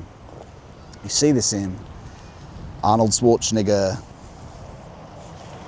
You see this in how they even take photos of themselves. That whole bodybuilding scene is not like even the Greek statues. The whole bodybuilding scene, the way they pose for photos has the physiognomy of a female who seeks your desire, who is open, their arms are open, they express no goal in their pose. It's to receive your gaze, your desire, right? Think about it. You know, that sort of open arms, flexing or whatever it is, right? Whatever pose it is, open body, seeking the gaze, feeding on your desire, but not, say a Greek statue usually has a telos, an end, or a context that it's in. They'll have some sort of thing in their hand, chopping off a head. They're not looking at you, whereas the bodybuilder is looking at the lens. He seeks your desire and your gaze. That's a feminine pose. Masculine one would be in action, doing something for the sake of something else, not for the sake of drawing your gaze. Because isn't that that's empty at its ground, isn't it? It's desirous of loth, to look good in someone else's eyes, not to enact something and to consider oneself good in one's own eyes. It's to look good in someone else's eyes, to be desired in someone else's eyes. And the ego, or that will to feed off that, to be desired, that's a pagan loth. But worse, it's a degenerate one, because it doesn't even, it's not Beowulf in the heart of action. It's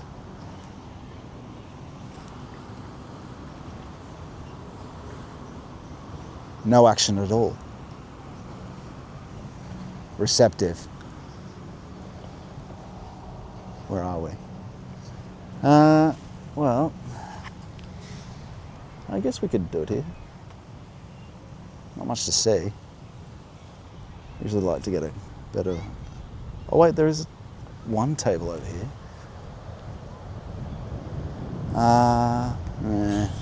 Maybe not. There.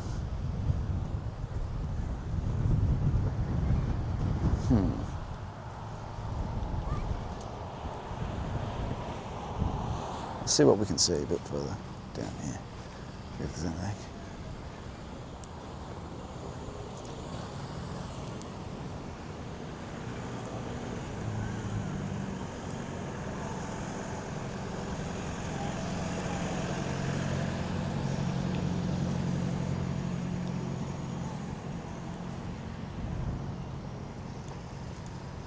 Just never see.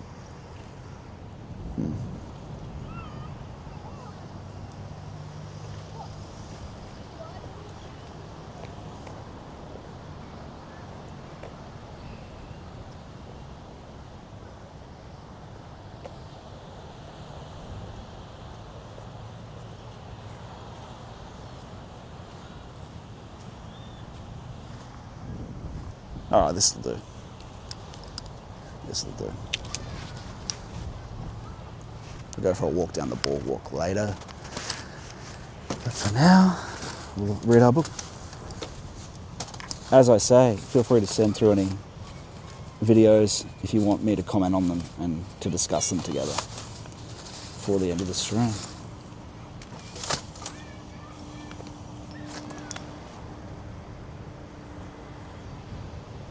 Yeah.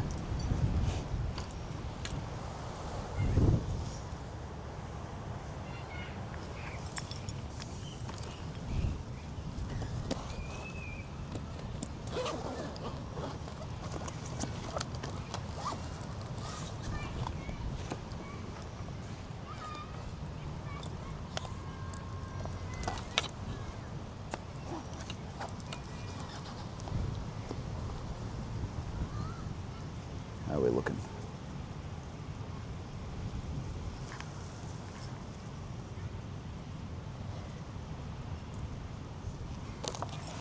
Alright.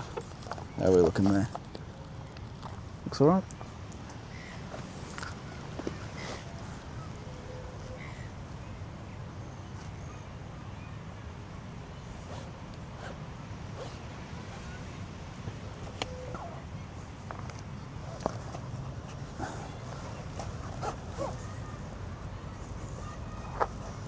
Scott destroys the stream. Wasting time trying to find a good position to put the camera. I'm putting it back there because I want to see a bit more of this. Well, you can still see me here, right? Hello! Hello! I got a bit of that too. I like it. Or is it better over this way? Park. Maybe that's nicer. I don't know.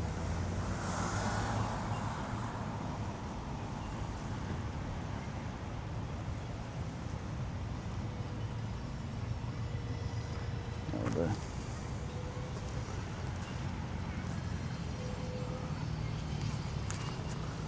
Cool. All right. Here we are.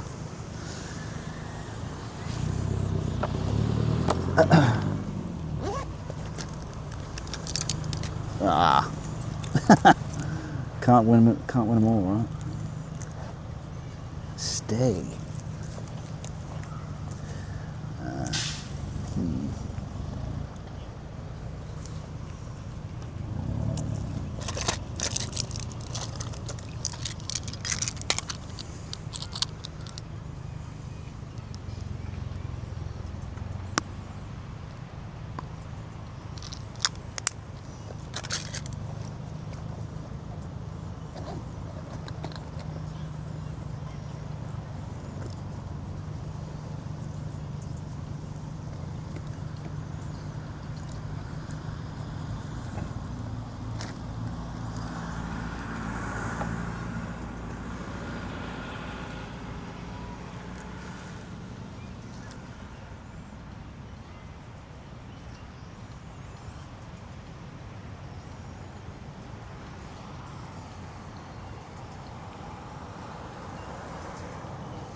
Cool. Sorry, I know this is incredibly boring.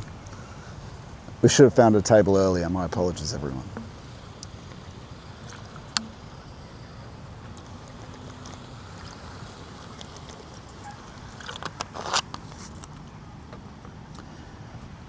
And also the stream was really late today, so.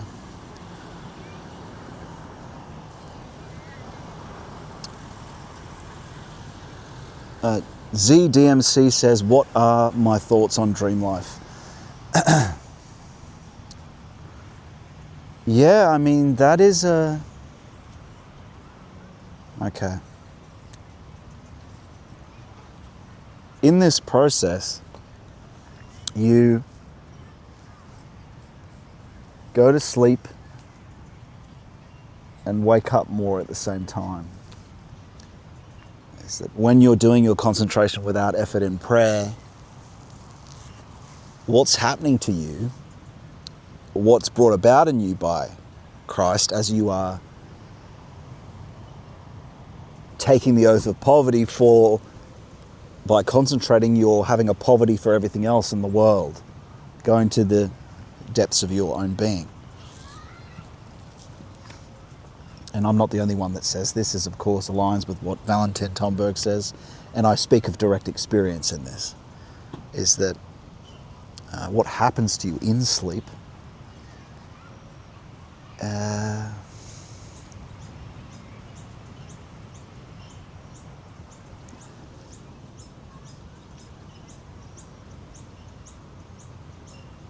unconscious to your everyday experience, parts of your being leave you. You leave, in a sense. And so, in a sense, leaving the body, but you're not conscious while this happens. Usually you remember it after.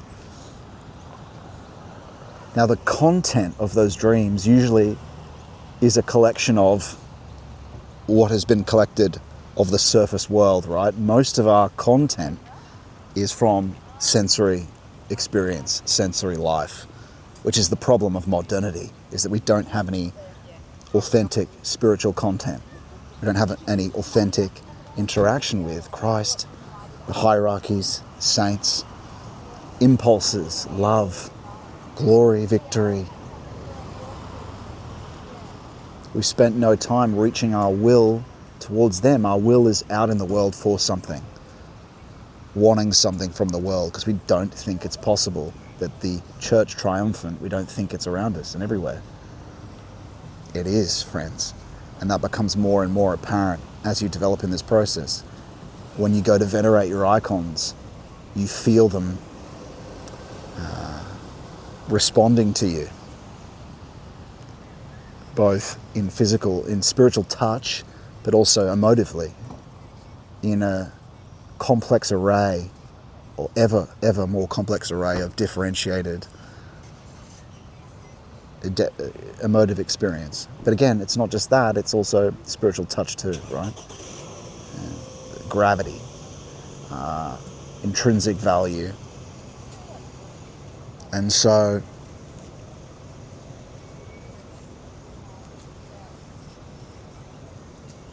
that content for everyday experience, and most of us, is just full of the surface. It's full of how the modern world presences for us. If you go back further, the content of the general person has more depth content, more spiritual content. And so even though the content that presents itself to you in the content of the dream about people you know and you've met, the things behind what's going on are actual spiritual beings. And so you might have a symbolic happening that speaks to what something behind it is trying to express something to you using the content of the surface world in the dream. For me, it was not, there's nothing really that much to learn from it. Maybe when you're just beginning, can things help you? But more than likely, it's something that would deceive you, because you can't discern if it's authentic. It's only later that you can retroactively ask. And in essence, in the depth of your morning hour, your holy hour, as you reach the end of it, might you drop into, for a moment's sleep or unconsciousness. In fact, you are becoming more unconscious till you reach the imagistic, and then the inspirative, inspiration, and then the intuitive. In that a surface description of the depth of sleep, REM sleep, that's just a ridiculous materialist description of the higher hierarchies are sending you rejuvenating forces when you're in that depth of that sleep. It's not biological. And you experience that in the depth of your morning practice. You recognize that over time. You go, oh, certain phenomena will show you, oh, I'm waking up more at the same time going into what I would normally do in a deeper sleep. And so a way of thinking about this is ecstasy. You could experience an ecstasy, an out-of-bodiness, like St. John of the Cross, and I've experienced that, in a totality, as in a no sensory feeling of a body and in black. And because I wasn't purified when that happened, that's what the cherubim, that's what it's like when the God just touches you and you're not yet purified, as St. John of the Cross says. It's oppressive, it's right, it's an abyss, out of body. But after that, it was a wedding at Cana, it was a doxa, and when I was back in the body, and that's described by other people. Some Hegelians had experienced that. Rudolf Steiner describes that as well. So it's some philosopher types have experienced it, not recognizing what it is. And as I mentioned before, it came after me saying, I'm a lost sheep, Lord, I don't know the way, show me the way. I was deeply afraid of the sacrifice of the intellect that had to happen. I didn't recognize that it's just this long, long, long process. I thought it had to all happen at once, to die, to live again, right? This is a long time ago. And so clearly the Lord showed me, because I was so afraid, as I was doing the practice of this death that had to occur during the deep contemplative practices. Because it's hard to understand. You have to have a lot of courage, actually, when you're facing people talking about a kind of death that has to occur. All you're doing is praying and concentrating, but still, things are coming alive. The unconscious is coming alive, and so there's definitely, we have to have courage. But what's happening, and what you come to recognize later, is every time you're doing the concentration practice collaboratively, the Lord's drawing you out. You're actually leaving. So think about your being as made up by 12 hour hands of a clock, right?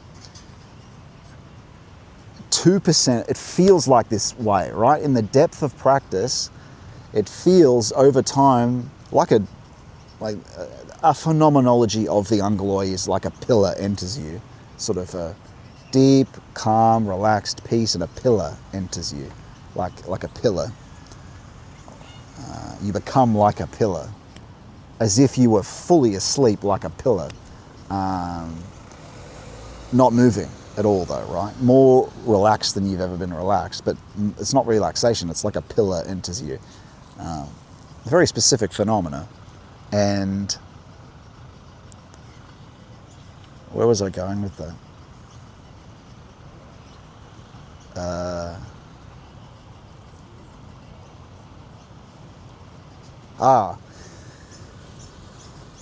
As you do more and more of it, and this is why you have to do an hour, right? And the Lord asked us, can you not watch with me for an hour? He asked us.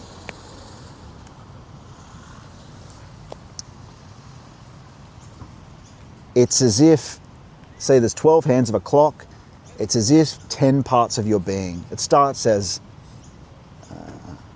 9 parts of your being is there with your body, and only 3 have left, and then more and more and more until there's only 2 parts of that clock still there, of hands. If you've got like 12 hands, right, or 12 parts of a pie. So you're still there, you can still go look to your senses, but you feel very distant from it. So there is an ecstasy going on every practice. Your will goes off towards the Lord. And so when spiritual touch becomes available, which is behind the eyes, it's like a point of potentiality. It's uncreated. It has the immediacy of touch. What you feel. You're not seeing anything. It's black. Although later on we begin going to a black, but later on, because we've been purified, you kind of see a visual recapitulation of what you can feel with the immediacy of touch, right? But it begins with this something felt as like a second touch.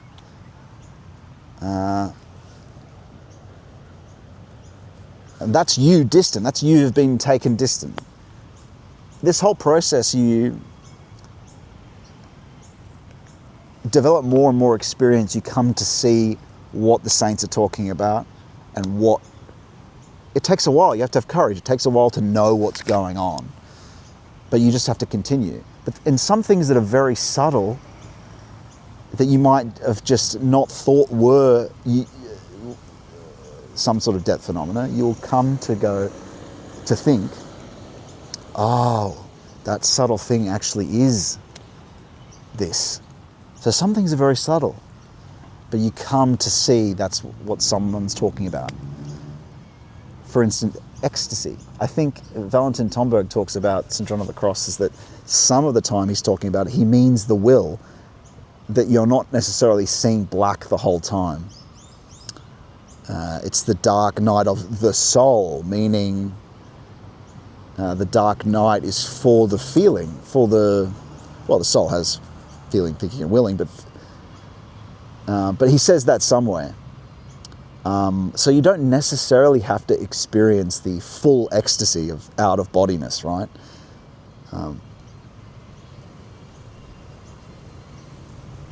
But it's something that's possible, because that's happening anyway. And it's over time that through learning things like symbolism and the study of symbolism and struggling with symbols with only of a particular kind, right? Only with things that are legitimate, like icons, that actually have a hidden meaning in them, that reach towards an arcana, that through that, the imagination and feeling, the imagination and thought can actually become like mirrors and experience what the will is experiencing on its own to begin with. Because the will experiencing on its own with the Lord is felt as touch, right? You could also compare that as the ground of, that's really the essence of mysticism, the intimacy of touch, the intimacy of the heart too, to feel touched, the truth of the heart.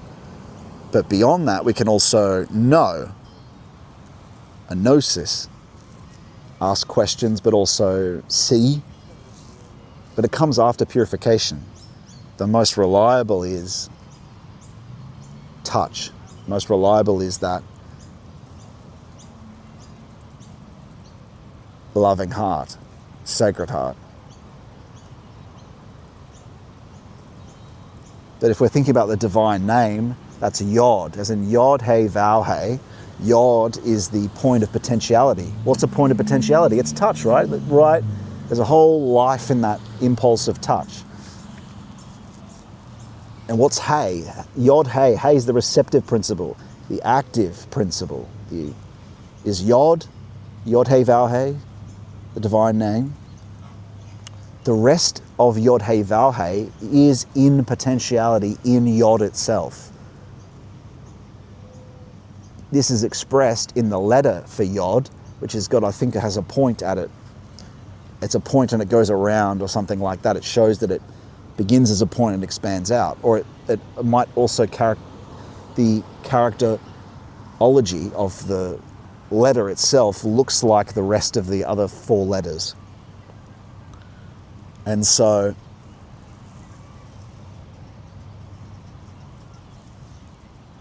what happens later is already with what the will experiences. I know that sounds strange, but you understand when you experience it. But it's enough just to understand that the feeling, spiritual touch, is at its most essential. And after that is something, knowledge at a distance, right? A knowledge at a distance, a knowledge of the immediacy and intimacy of touch is closest. But within that potentiality unfolds a knowing at a distance, meaning a sight. So gnostically, you can see and know and learn. So you might not know what things are yet, but it becomes out of that. And so that's also true of something you'd experience in the morning of your concentration without effort, right? A really intimate experience with the Lord. He might say something then, but it might unfold with the rest of the day. You're experiencing it as touch and impulse and emotiveness, and then throughout the day something might happen, a miracle, because of that. That's unfolding of the divine name from Yod, Hey to Vau, which is kind of the miraculous part of the divine name. Emanation, creation.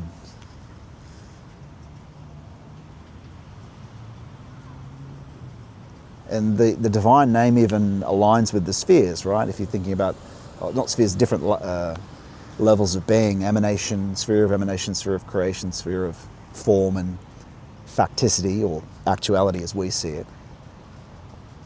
That aligns with Yod, Hey, Vau, Hey, or the first three do, because the summit of emanation is mysticism, which is this touch we've been talking about, right? Emanation itself is also gnosis, so that's the second H of the divine name. So the immediacy of experience that you experience in the depth practices relates to, and you learn more about through genuine, concrete spiritual experience gives you an embodied knowledge of all this theoretical stuff that Valentin Tomberg are talking about, and all these other people talk about that have no experience of it whatsoever. What we really need is the concrete spiritual experience that matches, or else it's just empty. It's just an empty, like I've said, it's an empty romanticism, a decadent dilettante. We don't need more of that. We've got enough of that Kabbalistic messing around with numbers. It's the concrete essence of things that we're after, the true impulse to follow the Lord's divine will. And so that's all a dream should lead you to, beginning the practices, because through that you can purify or the Lord will purify your unconscious. So what's sent to you is no longer an arbitrary dream. Those spiritual experiences can come through a dream. And what can happen is, at the end of a practice, visionary things can occur. I don't put much weight to them, but really you're kind of just slipping into a passive state. The visionary is passive. You go passive, what does that mean? It means you're going to sleep for a moment and you see something. But also it's very vivid, very vivid. But again, this is nothing compared to the uncreated experience of, like we're saying, yod, of potentiality, of divine energies, of grace. That's what you're after. And in fact, that's the most common thing you can experience every morning. If you just do it, if you can just trust what the saints are telling you and do the practice every day, this is possible. At the same time, coming into the recognition that you can't bring it about yourself, he waits for that. But if you just keep it up, keep the practices up, also to continue your moral development. We can move from a sort of, these dream analysts.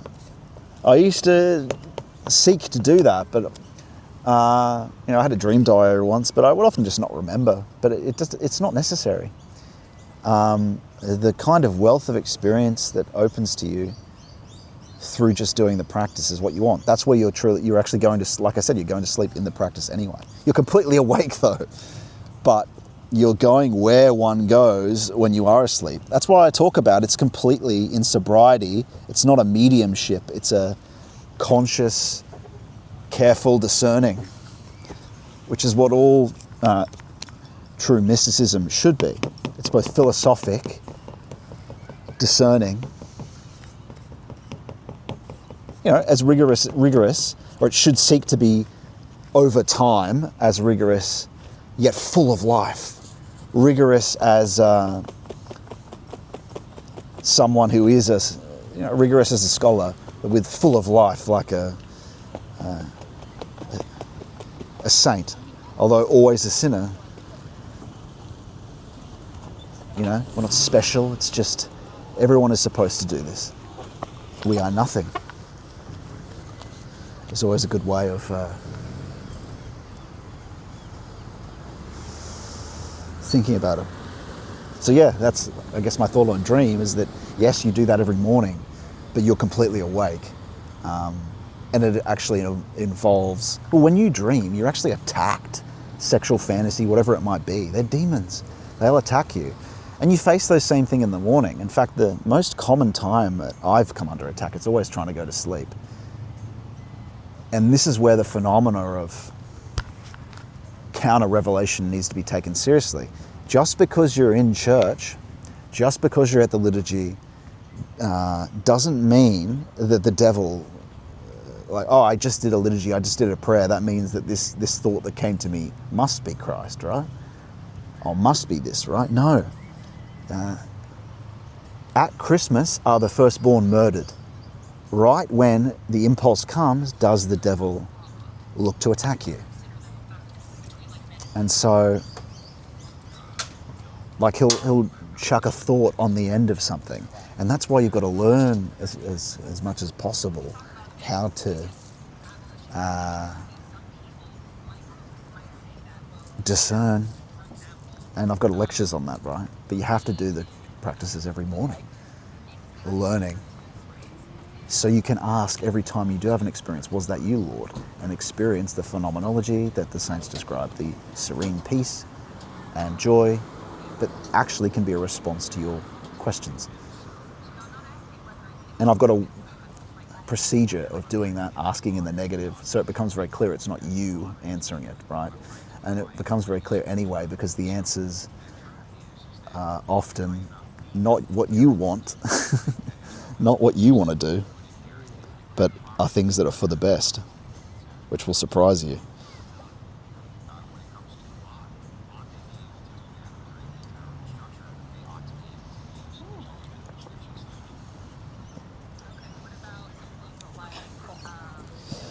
Yeah, devoted are, our friend here says, thank you for sharing that. The more devoted our waking life, the more blessed our dreaming life. Like I said, I think actually for me, because you're unconscious, it's a perfect time to attack you. You be thankful that you fall asleep and then aren't conscious while you're having the dream, because that's when the weird things will attack you. Because you're being more purified, you have to face the fallen hierarchies. There's no salvation without temptation. The further you go on this, we have to be courageous. Courageous and careful. Courageous in seeking the depth of life, but careful. But at the same time, like I said, no salvation without the no salvation without temptation, and the temptations become deeper just as the spiritual experience does. And at night is when they attack you. So yeah, it's a good time to pray before you go to bed for protection. But also, the Lord knows you have to go through it, but He's always with you. He said to me before, I will not abandon you. Because, the biggest fear comes to you also not wanting to, He's so generous and so loving, not wanting to, and being, regretting previous times that when you were younger or something, you've crucified Him when you were younger, right, or whatnot. Perhaps you haven't, but I had. Such a loving and someone that always helped you and wanted the best for you over anyone, over your mother, over your father, always wanted the best for you and has hinted to try and get you to see. But yeah, that dream life, it's a time where you're not on guard because you're falling asleep. So, and also, but you do have to face the temptation as well, right? It's unfortunately. So that's when I will come under attack. But yeah, do the practices in the morning. Because I'll be attacked while I'm asleep. You'll wake up with a memory of it or something, right? Some seductive, whatever. Sometimes that, sometimes other things. Will to power, whatever it might be. Again, you have to face the fallen hierarchies the further you go up, right? It's not just your own proclivities or bodily desires. One attack can be before you're going to, will to power. You'll feel that, or you might be attacked with or it could be a temptation of joy. It might be a seductive joy of intoxicating joy. Again, you're rejecting it and praying. Sometimes you have to just pray and wait until it passes and reject it, not attend to it, not identify with it. Just attend a part of your body and try to go back to sleep if that happens. And pray, Jesus' prayer. Just wait. That's all you can really do. But you're not doing the concentration without effort at that time. You're just praying and attending. You can attend your breathing or your legs or something and just go back to sleep if you can. But these things generate fear, but if they're numinous. But later on, it's not something you care about. They can't harm you. They can only tempt you or keep you awake, right? If you're fearful of it, they can't harm you. Jesus is you just pray and wait. But you might have to wait for it to pass, right? But the point is, you begin to realize that over time, how important the morning practice is, because you've been attacked at night, right? You're not on your guard because you're asleep. So you need to be purified of that in the morning. And it sets you up for the whole day for authentic experience of the Lord to occur. also, if you want to be able to discern properly, you need that holy hour. You need that concentration without effort in the morning before you ask any questions. This is something you shouldn't do until you've been doing it for 6 months or something, and an hour a day, right? So, but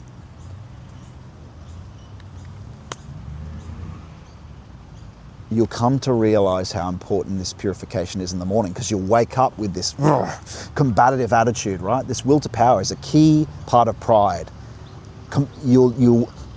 And dear friends, you'll notice this desire to be competitive with other people in Christianity, against Protestants, against the regime, against globalism, whatever it might be. You want to jump on Twitter and attack and defend and do this or that. The more and more I've gone on, it's removed me from that impulse, in the sense that we think that we're doing the right thing with that. And like I say, it seems like that's something that would have sanction, that we're defending the church, we're defending Christ or whatnot. But as we know, evil wins when the good isn't present. The victory for the Lord is for his love to be present. And so if we get in the combative mode, he's not present for us.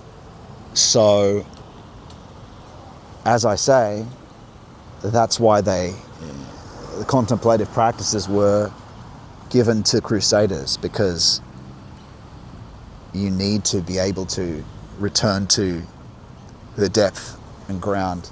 And you recognize how important this is if you make it, and you have to make this a regular, daily part of your life. It'll transform everything.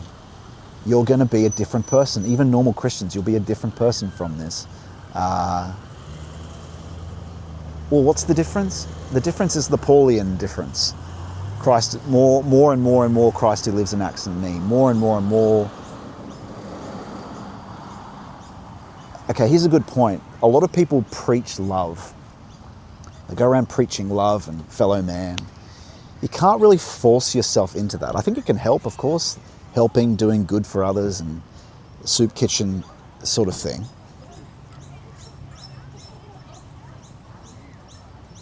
But the truth is, the true transformation, it comes from actually Christ entering us. And that really, you get this from becoming poor in spirit, from the concentration without effort in prayer, the most. You can get it from other things, that's true. But becoming poor in spirit, what are we becoming poor in? Will to power. We're dissolving the mode of acting of modernity, of combative polemic with other people. Some of that, as I say, needs to happen. But most people in the Christian world don't even know if they have sanction to do that. They're guessing, or they've asked someone else, okay, that's okay. That can be, asking someone else can be part of an epistemic principle. But you need to know deeper than that. You need to know from what the Philokalia is talking about, from what the kind of phenomena that are experienced in the way of the pilgrim, and as described as conscience, the serene joy in response to a question about something. Sereneness being key. The peace is a special peace. It's something that's not of any Eastern meditation. It's a specific phenomena discovered for the first time in depth practice. This Christmas, friends, pray for an understanding of these things. Pray for the time to do it, because Christmas is the time where he's listening. He's being born this Christmas. He is born. And this, as you do this practice more, one thing that I've been doing the last 2 weeks is keeping careful record. I kept careful records, or at least for 6 months of this year, I kept very careful records. So what I want to, you could get a program called Evernote, create a hotkey for creating a note on your computer, so you can quickly just open a quick note, make it something like Shift Control C. So it's similar to copy and paste, right? Shift Control C opens it, and then you can paste something into it, and you can. And so what you do is anything that the Lord, like you create a bracket, open bracket, close bracket, right? A list of words like miracle, open bracket, close bracket, and M or L for the Lord, or if the Lord says something to you. General task could be GT, but mainly the logging of all spiritual experience. So you can return to this later, and it will give you the date that it happens, because incredibly moving, full of spiritual content to read the you from a year ago describing something the Lord said to you, and then even to use discernment to ask, was that the Lord? Because you should be using the apostolic principle to reconfirm, right? That's part of it. Because what does St. Maximus say? Pray three times and then act. So you should be checking again and again with this discernment I talk about. And so I went through everything the Lord ever said to me the last year, which I confirmed at the time, but reconfirmed, as well as the spiritual experience. But just the living content, spiritual, essential reliving of that. Some things I almost missed that I'm so thankful I wrote down. So as you begin these first tentative steps, or even if you've been doing it for the past 3 months, I would recommend, and I'm adding this to we're going to do some more lectures on extra practices, because there's plenty more, one of them being an advanced one, the prayer of the heart, how that develops. But this is a key one. Keep diligent records. And like I said, use that bracketing method, so you can just control F, meaning you can just search that and go, okay, I want to look at all the miracles that have happened.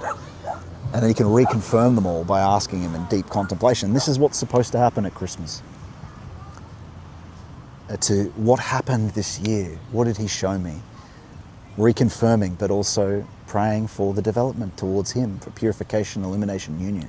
You can pray for that, because all you're praying for as well, say if you're praying for the Lord, for revelation, for him to speak to you, all you're praying for is guidance from him. That's really seek his truth. But I pray for his guidance. In speaking, that is revelation. But, don't seek it for its own sake. You're seeking it for guidance, for deeper union with him. That's it. But pray for that grace, that purification, illumination, union every morning. Deeper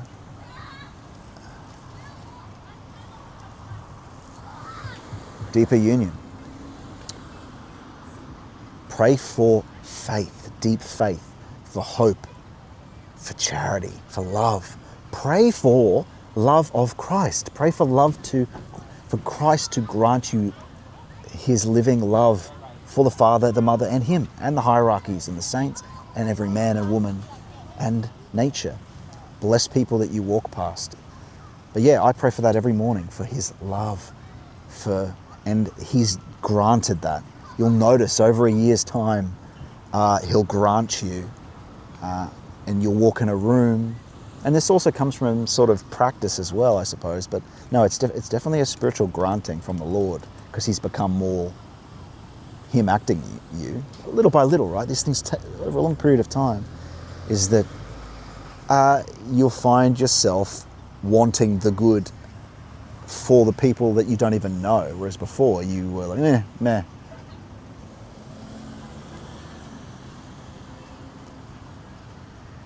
And asking the Lord to bless people that you encounter, everyone, every race group, male or female. Of course, is a great practice as well. But praying for the Lord for these things awakens them, even for love of him. And that he resurrects your inner life. He's the one that does this.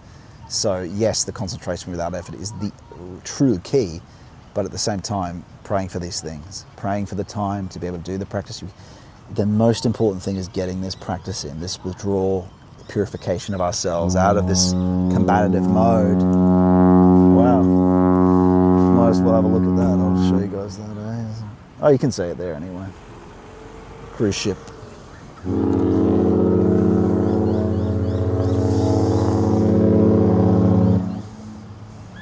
I always imagine, this is juvenile, I always imagine rockets flying into one of these cruise ships. Too much computer games in youth. But, yeah.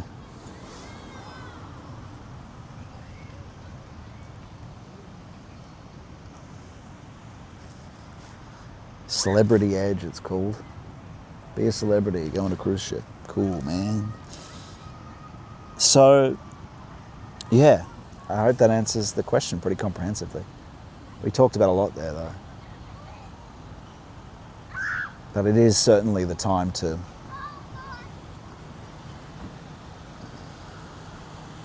I mean, at the beginning you don't have anything to report and you might not think it's worth it, but keep your eye out for birds that fly past, for instance.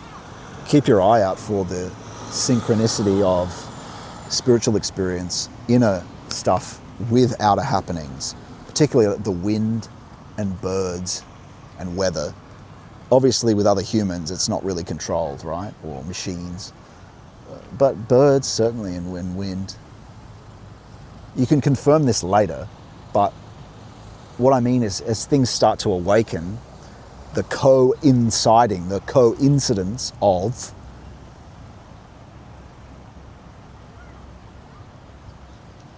inner but objective spiritual experience and an outer happening. This is how the Lord shows you things as well, right? Is that you'll see something that is you've never seen before in everyday experience. You'll, again, spiritual touch, these different phenomena that Valentin talks about, that the saints talk about, but it will coincide with a happening externally of an animal, of a shrieking, and you can confirm it. Well, was that just a happening? And often you're wrong about it, right? But more and more, he shows himself, yes, I am the essence of the object and the essence of these creatures, right? They are obedient to him, the birds. You discover that over time. Again, far above chance. It's not really that meaningful until you have certain spiritual phenomena to be able to discern, right? If you're just looking for birds and coincidence with a bird and thought, well, you could lock that down. If something is really coincidental and in terms of your inner life, even if it's just everyday experience, you could write that down. It might become significant later. That's fine. If it's significant, if it really feels meaningful, log it down. You can check in a year's time when you're able to properly discern. But yeah, that's the point basically, is keep spiritual record. And yes, dreams, you could keep record of dreams. For me, it was never particularly significant. You don't need it. Like I said, the experience comes from the depth, the practices, mystic prayer.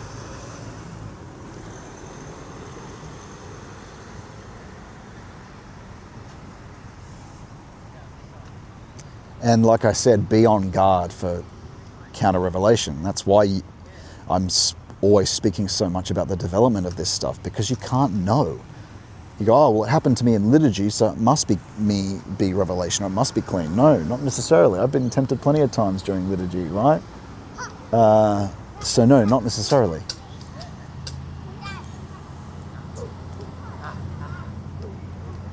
Often it'll come right after.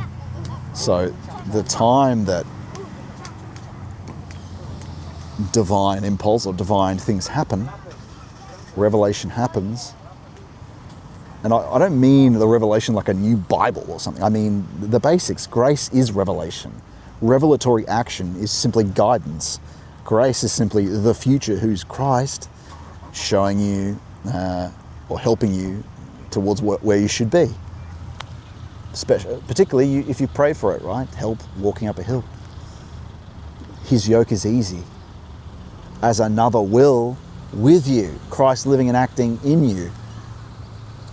Again, these things in subtle ways become more clear. I've talked about that before. We never got to our book. What time is it? 6, right? When did we start? 3, I think. Why don't we might as well read a bit, right?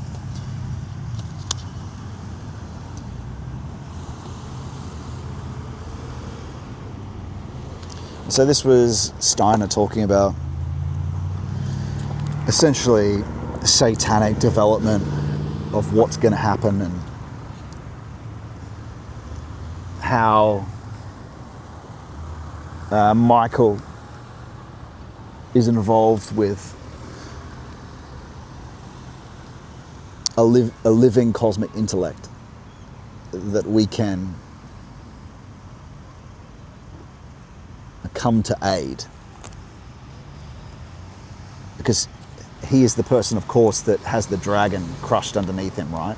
He is key to Satan's. The problem isn't Michael, though. For Michael, Satan is always going to be under his feet. For us, though, is what Michael is worried about. It's us that's a danger. We're a danger to ourselves. But anyway, let's read what he has to say. And we're not anthroposophists, but he was an authentic initiate. And so it's worth, Valentin saw his work as something worth. And so do I. Always being discerning, though. Okay, so the satanic powers are opposed to this evolutionary progression.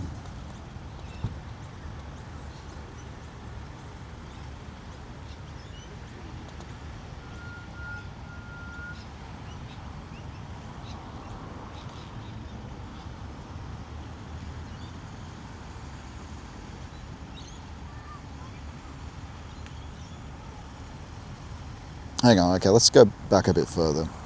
To this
let's just read from where we were. Sorry, everyone. Anyway, I think we got up to about here, right? The satanic powers are opposed to this evolutionary progression. And that progression is progression for humanity, now that it's been so separated in this physicalist mode, to return to the Father. Now the intellect has gotten to where it is.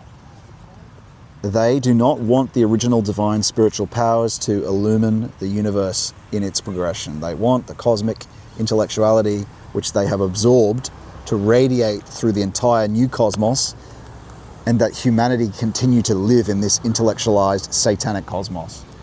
Do we not see that with AI? It's like a semblance covering the world that everyone's now referencing as their truth, their contact with truth. Grok, is this true, Grok?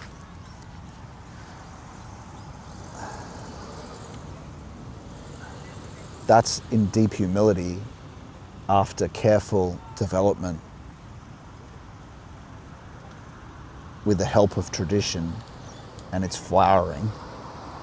What we're supposed to ask the Lord, is this true, Lord?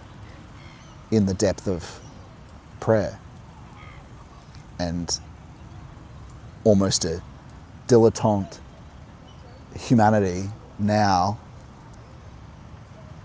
thinks it's powerful by jumping into the slaver that is AI. By living in this way, man would lose Christ, For he has entered the world with an intellectuality which once existed totally in the divine spiritual, when it was still in its essence shaping the cosmos.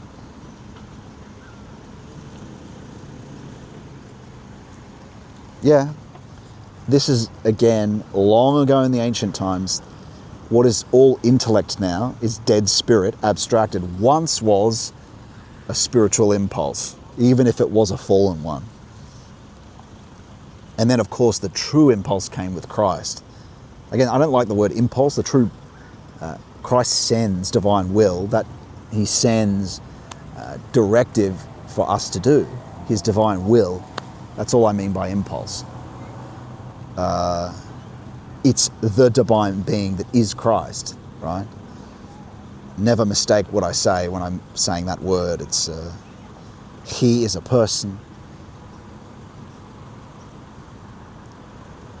If we speak today in a way that makes our thoughts also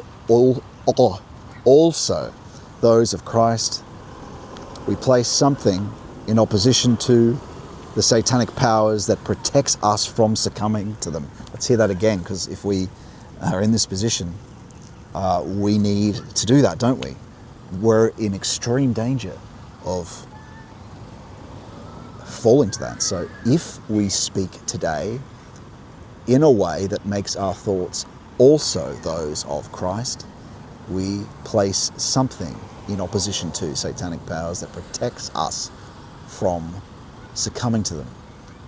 So speaking in a way that makes our thoughts also those of Christ. What does that mean? It means having the thought also has the content of a rich,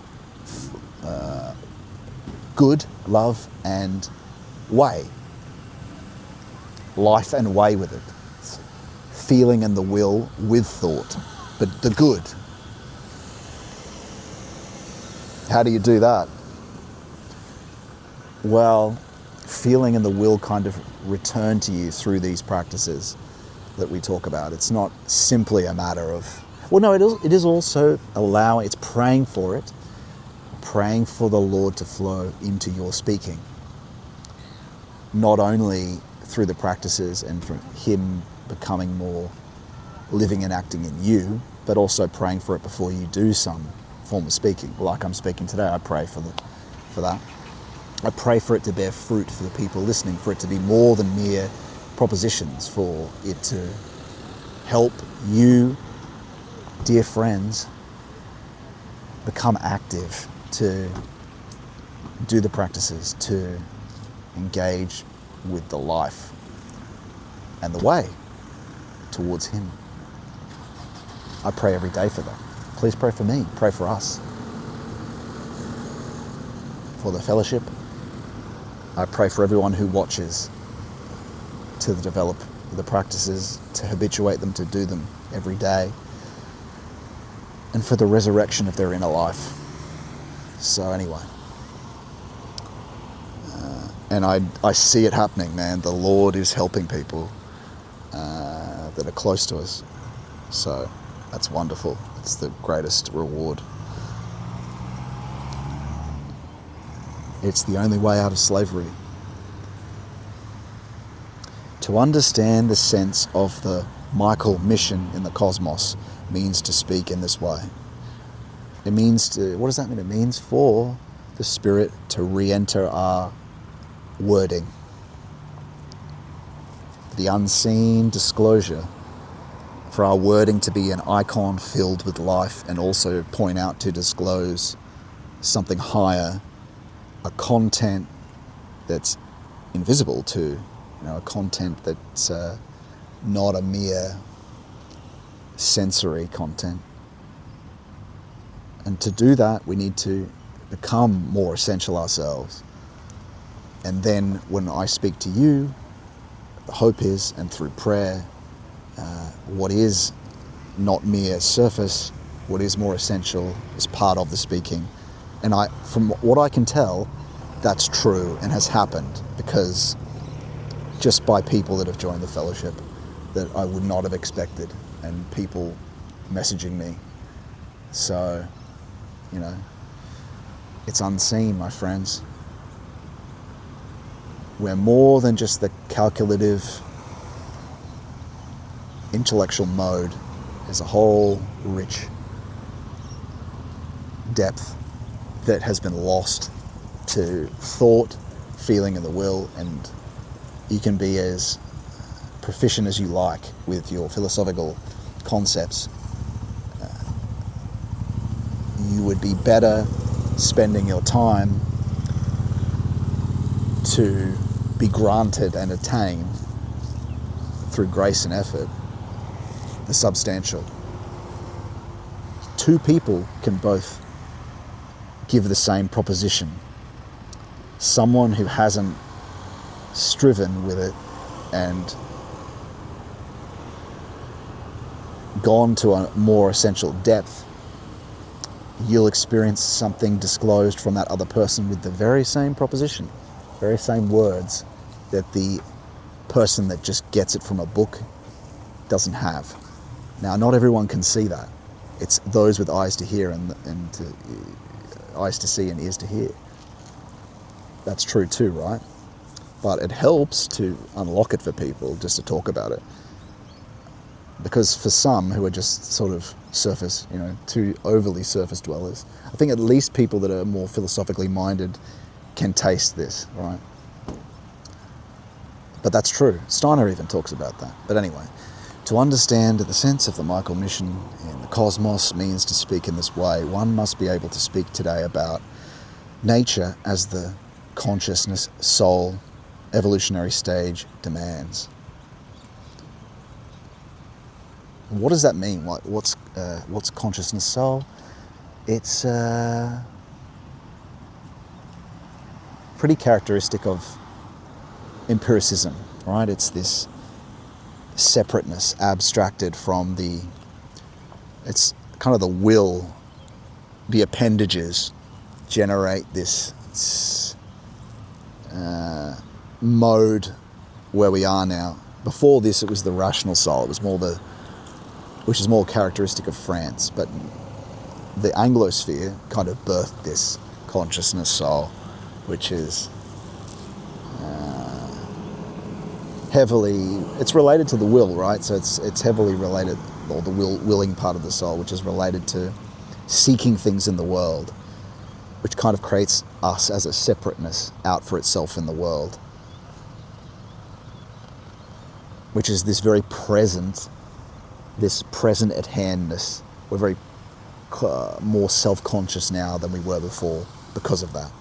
Anyway, one must absorb the purely natural scientific way of thinking in this this, again, you're going back 100 years with Steiner, so I think you could say the soul condition has become even more abstracted post even a material truth, and it's now a postmodern semblance soul. You could say the semblance soul, which you see in the delusion rising in all sorts of sodomy. Anyway, but one should also learn to speak about nature, meaning to feel in a way which is appropriate to Christ. We should not learn the Christ language merely about the redemption of nature, not merely about souls and divinity, but about the cosmos. Okay, so I think he's talking about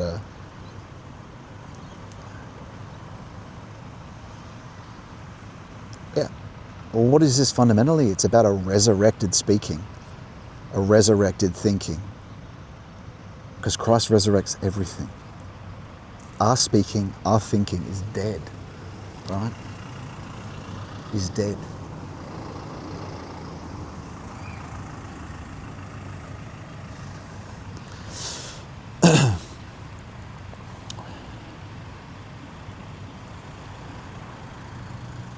And so, especially in this age, semblance, internet semblance, Discord communities, right?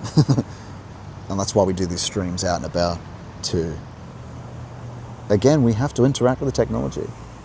These things are, to say, I want to escape Satan, I want to escape the satanic spirits, or Luciferic spirits. they're wrapped up in technology. They're wrapped up in cars and the internet. What's crystallized and dead is characteristic of what they are, right? That's in code, that's in computer code. So the thing that protects you is Christ himself. And it comes through the depth practices, and he's what saves you from it. But anyway, he resurrects all these things. So we should not learn, we will be able to maintain our connection with the primordial, divine, spiritual, and understand how to cultivate the Christ language about the cosmos if we completely, with all our hearts, adjust ourselves to the acts of Michael and his collaborators among us. For to understand Michael means to find the way to the Logos, the primordial word, the Christ who lives on earth among men.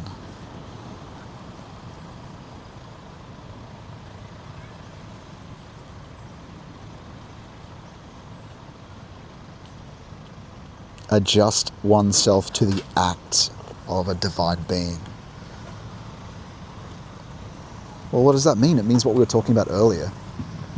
Adjusting yourself to how you treat things. Blessing others of all ethnic groups, right? Removing hate from one's heart in that way. But also just praying for it. And then the inner life with the propositions are resurrected. But even speaking, say what I'm doing now, just speaking, unrehearsed speaking, putting oneself in the hands of the unfolding or the becoming of speech. I mean, it's not something I talk about as a practice, but it's definitely something that's helped me. Anyway, the depth life correctly values what the natural scientific way of thinking has learned about the world over the past 400 to 500 years and speaks of it. But it also speaks about the nature of man, about the evolution of man and the cosmos. But this depth life, depth thinking, wishes to speak the language of Christ, Michael, and Michael.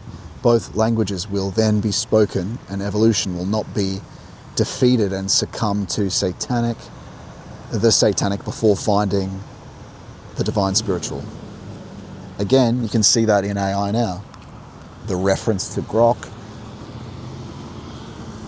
That was already happening civilizationally, though, is that it was someone else that tells you what truth is. You don't ask the original question of being yourself. You don't, as Heidegger talks about, right? The philosopher Heidegger. We stopped seeking the question of being. We relied on we all implicitly had the correctness theory of truth. Is it correct with what some academy has said is true? When actually that's not what you can actually find the truth. It was he. And these are faculties that the original philosophers had. Plato, as is described as episteme, intuitive faculty of a contact with truth itself. And that's what happens through these depth practices, and it happens to be Christ is that truth. Yeah. At the depth of the psyche. And so that's what you're after, right? It's like that video I did, Escape the Thought Regime, which was about that. Is that there's a death of value, a death of truth, a death of way. Good, and those things connected with the good, true, and the beautiful. Way, truth, and the life. People are aimless, right? The wanderer, the wandering Adam, the old Adam. It just happens that the new Adam, or the truth is at the ground of being and can be found there. And that's not what people are used to doing. They're used to referring to Wikipedia or an encyclopedia or a dictionary. Again, that's the correctness theory of truth. It's a civilizational organism that they go to for that. But the truth is that for the saints and for the great philosophers, that's not how it's actually done. It's actually something or someone you can interact with that can tell you. It sounds strange, but that's when you look deep enough, that's what was going on. And you even see that in the 7th letter to Plato, when he says, the things which I've been involved with, the matters which I concern myself with are nothing compared to what I now see. Anyway, and so to speak merely of a natural scientific way corresponds to, and again, we do not deny science at all and the results of it, but it's not the only mode.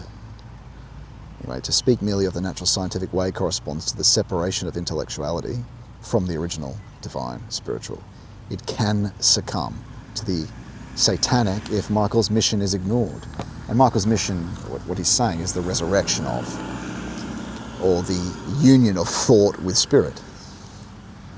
Anyway, so let me finish that.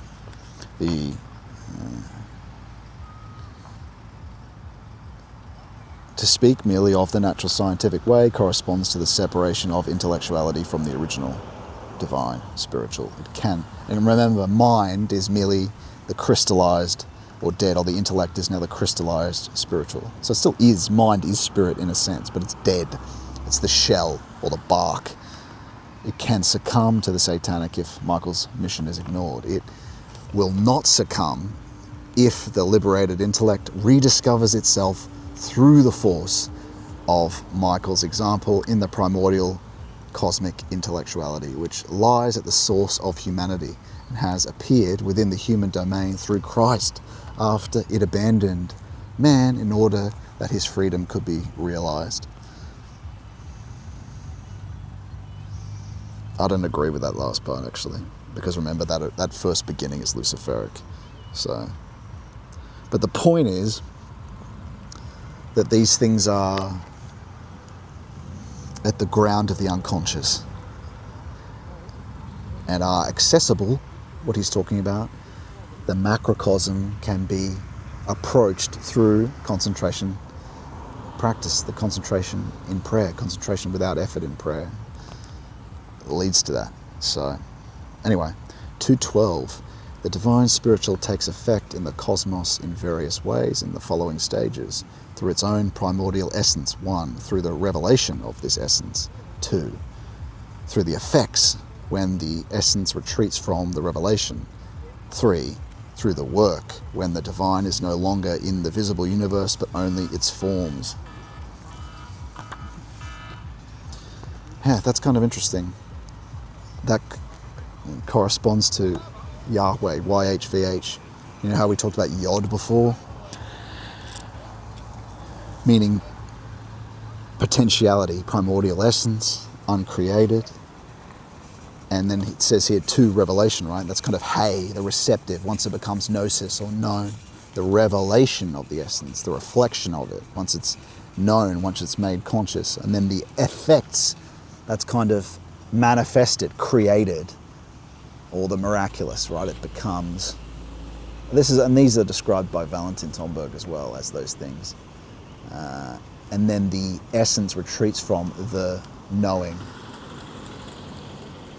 But all these 4 steps are in the first one, the potentiality, and then 4 through the work, where the divine is no longer in the visible universe but works only in form. Yeah, I don't know about that part, but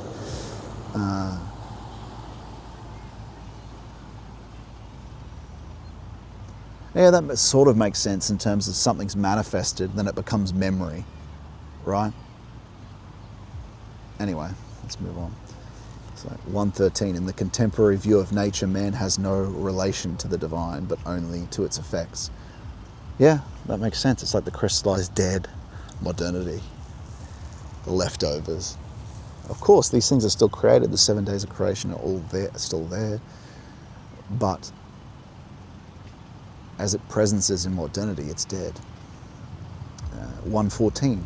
Michael constantly strives to embody human cosmic evolution, but being a freely active example of that, of the divine essence and the revelatory relation to the cosmos retained by humanity from ancient times, in order that what the image, the form of what the divine says about nature may flow into a higher spiritual consideration of nature. That's a very long sentence, a bit confusing. I mean,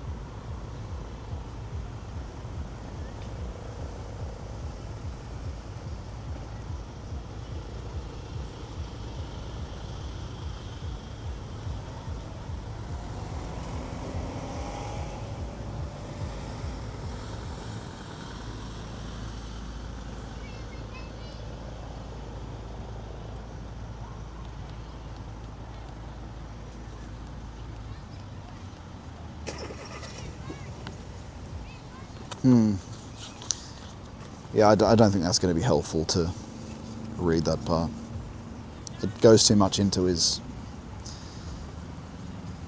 esoteric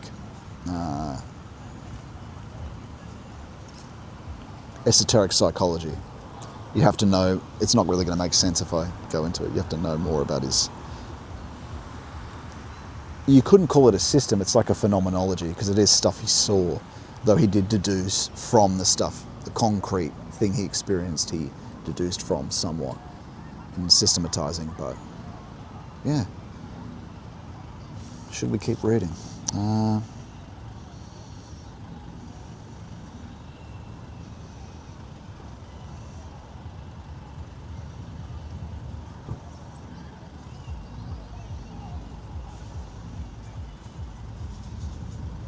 Oh, we'll read one more page. All right. And then we'll come to a close here, I think.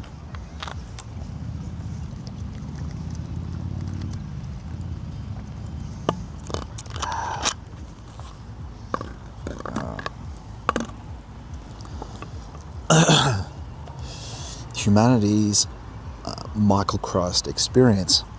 Oh, wait, I better check the chats. Hang on.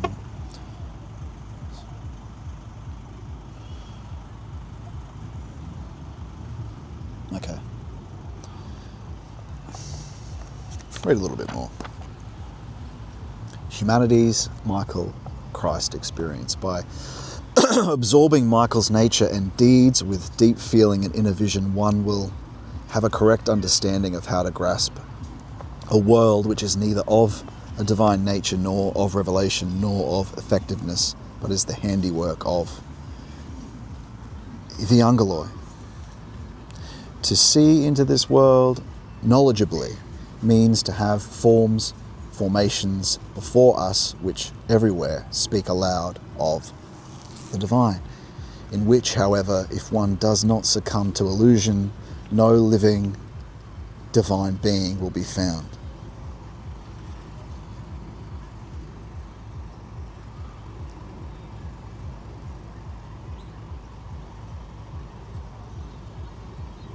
Yeah, okay, so it's because it's talking of world, of creation.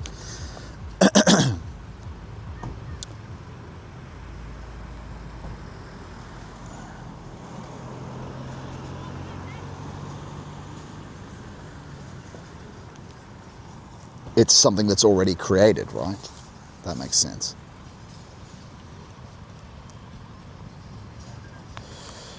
No divine being is found there. Because he did mention in the previous page that you begin with primordial essence, then revelation, then its effects, then work, right? So it's and he does say when essence retreats from the revelation, which does happen in terms of how humanity experiences the world in everyday being, everyday surface knowing. If one makes no effort to develop towards the essence of things. And so that's what he means there. And it's not sufficient to merely consider knowledge of the world or content of the surface through the surface senses, right? This reveals most clearly the world's configuration, which today surrounds man, of course. Yeah, and that is the configuration in terms of modernity, as we all talk about, the meaning crisis, the death of contact of truth, value, and even a way, good, true, and beautiful way, truth, and life. So, but more importantly for daily life is feeling, willing, and working in a world which, although seemingly divine in its formation, cannot be experienced as divinely enlivened. Isn't that the problem, right? Or a problem? In order to bring true moral life into this world, the ethical impulses which I describe in the philosophy of freedom are needed. Another way of putting that, of course, is love, or agape, because that, of course, is not the love we're familiar with in modernity. In this handiwork world, Michael's being, that must be some German word, right? This thing, handiwork world, it's a bit reminiscent of Heidegger. So Michael's being and contemporary deeds can be illuminating for truly feeling people. And this isn't a kind of low feeling either. It's like Bergsonian sympathy. The philosopher Bergson talks about that as that intuition is from a careful developing of the sympathetic faculty. But anyway, Michael does not come into the physical. I'm just trying to say that it's more rigorous and more developed than a mere surface emotionality that you experience watching a movie. What would that be called? Sentimental emotion. It's objective, or becomes more objective anyway. He and all his activity remain within a transcendent, sensible, or transcending the senses region, which, however, borders on the physical world of the present phase of evolution. Therefore, the possibility can never arise that the impressions that people receive through Michael cause their vision of nature to become fantastic, or that they will want to practice ethics in a God-formed but not God-enlivened world, as though impulses could exist which must not be ethically, spiritually sustained by people themselves. Man will always have to approach Michael, whether by thought or will, when moving to the spirit. One may therefore live spiritually in the following way: accept cognition and life as they must be accepted since the 15th century, but hold to the Michael revelation, allowing it to burn brightly in thoughts that one receives from nature, carrying them as warmth in the heart when living in a world made possible by divine handiwork. That's kind of described by the saints when they talk about St. Bonaventura, that day path, recognizing that everything is made by, well, through theology, everything is made by God, made possible by divine handiwork, even though there isn't an interaction with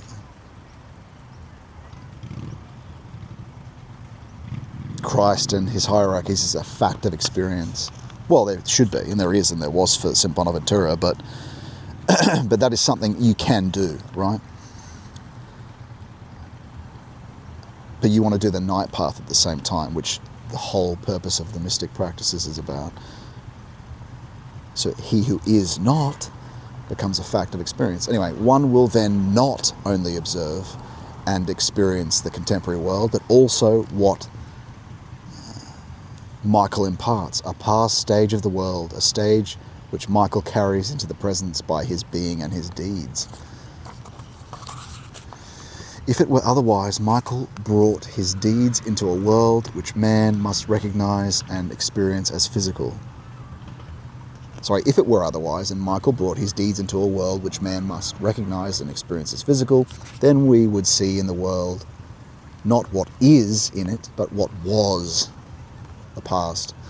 If this were to happen, then the illusory understanding of the world would deflect the reality which is appropriate for the soul to another, namely a luciferic one. Yeah, well, I don't know about that. If there were...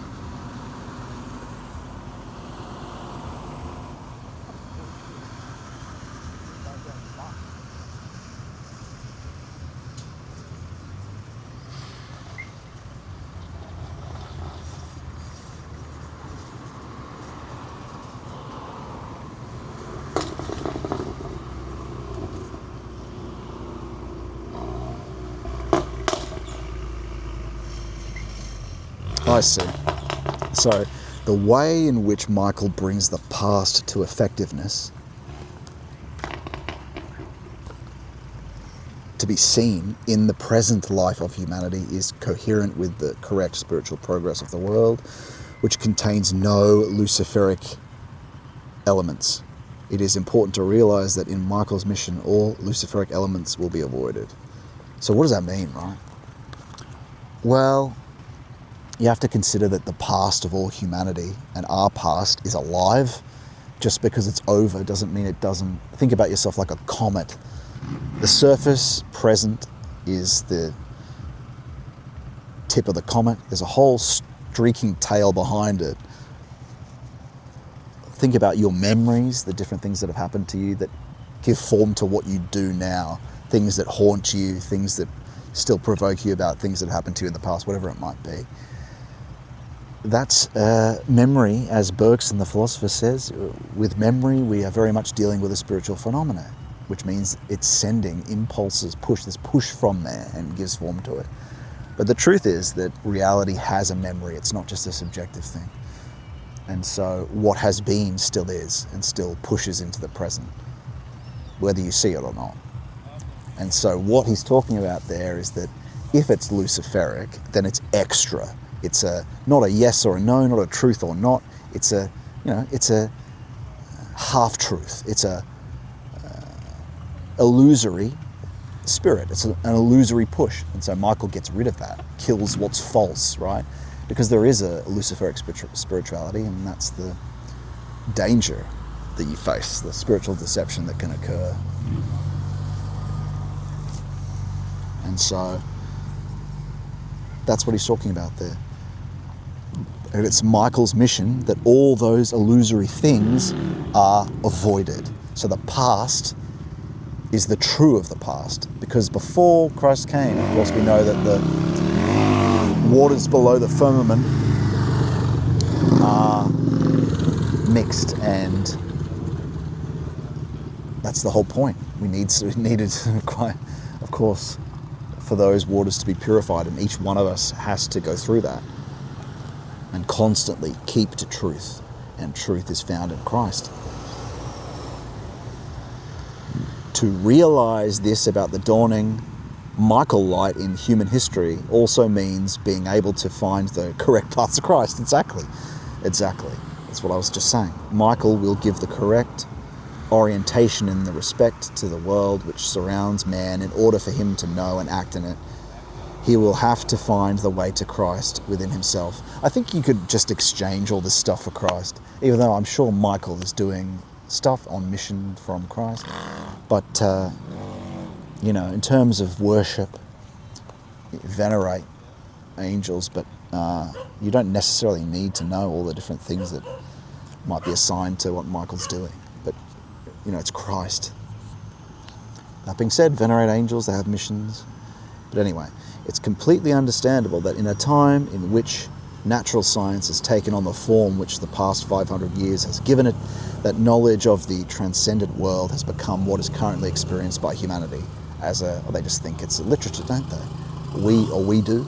I'll say we, not our brothers, even if they don't, even if they're not our brothers in Christ, they should be. They will be. Nature must be known and experienced as devoid of divine beings, or the angeloi. Thereby man no longer experiences himself in his relation to a world of this kind, inasmuch as man is a transcendent being, or transcending the senses being. His relationship to nature, which is appropriate to the times, tells him nothing about his own being, nor can he live ethically in a way appropriate to his humanity. That's right, the ethics of nature, as we were talking about today, the lesson of nature is Willsamacht, will to power, asserting power over another, fitness, more fit.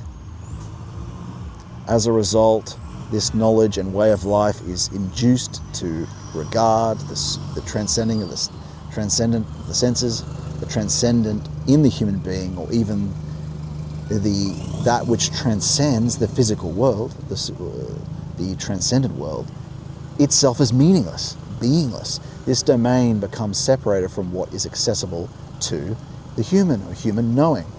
The separate domain of revelation by faith is ordered in contrast to what is knowable.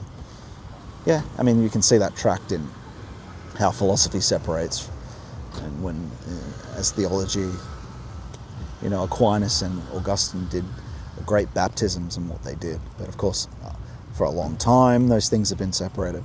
They don't have to be, though. They don't have to be. And that's what this is all about, really. It's the union of intellect and spirit through mysticism, through Christ. And so the purely spiritual activity of Christ, however, is in contrast to this. Since the mystery of Golgotha, Christ is accessible to the human soul. Yes? If you bow, if you love first, and its relation to him need not remain an undefined, dimly felt kind of mediumship. He says mystical, but he means a medium.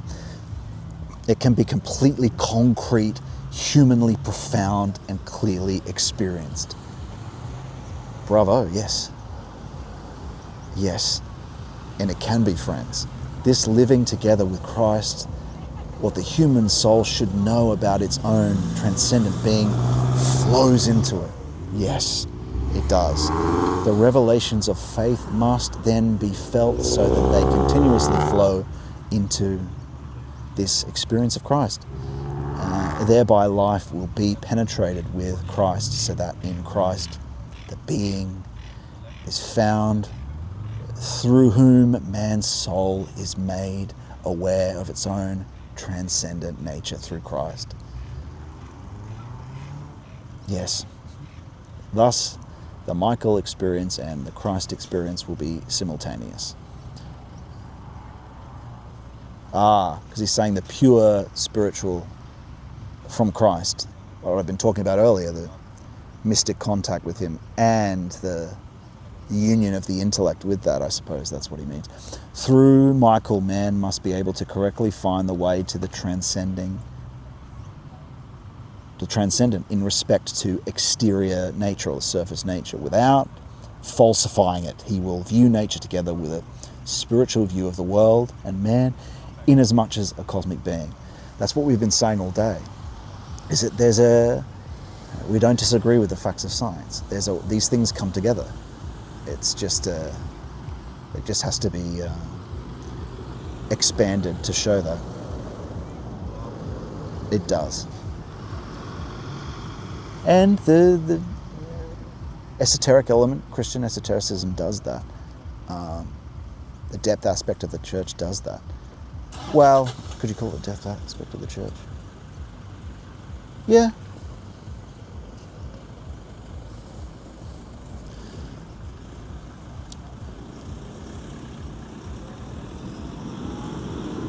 By means of the correct attitude towards Christ and active contact with him, yes, man will experience what he otherwise could only receive through the traditional revelation of faith.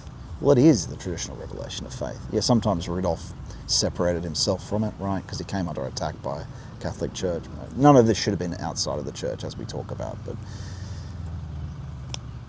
the inner world of the soul's experiences will be illumined by the Spirit as the outer world of nature is supported by the Spirit. And you see this in, there's a bird flying.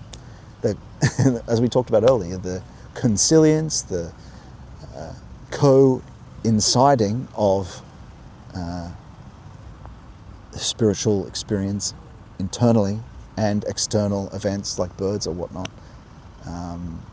Like the five senses collaborate to give a certainty of something. Also through discernment, you see those two things brought together. You see that Christ will show you, oh, this is me acting, I'll show you, right? Which constantly shows you it's not a mere subjective phenomena. He's the ground of the object as well. And he shows you that over a long period of time. And with a careful epistemic principle, right? All this is about that. Could be our motto again, our credo. Careful, courageous, careful. Humility, seeking humility and practices of humility, and courageous, careful.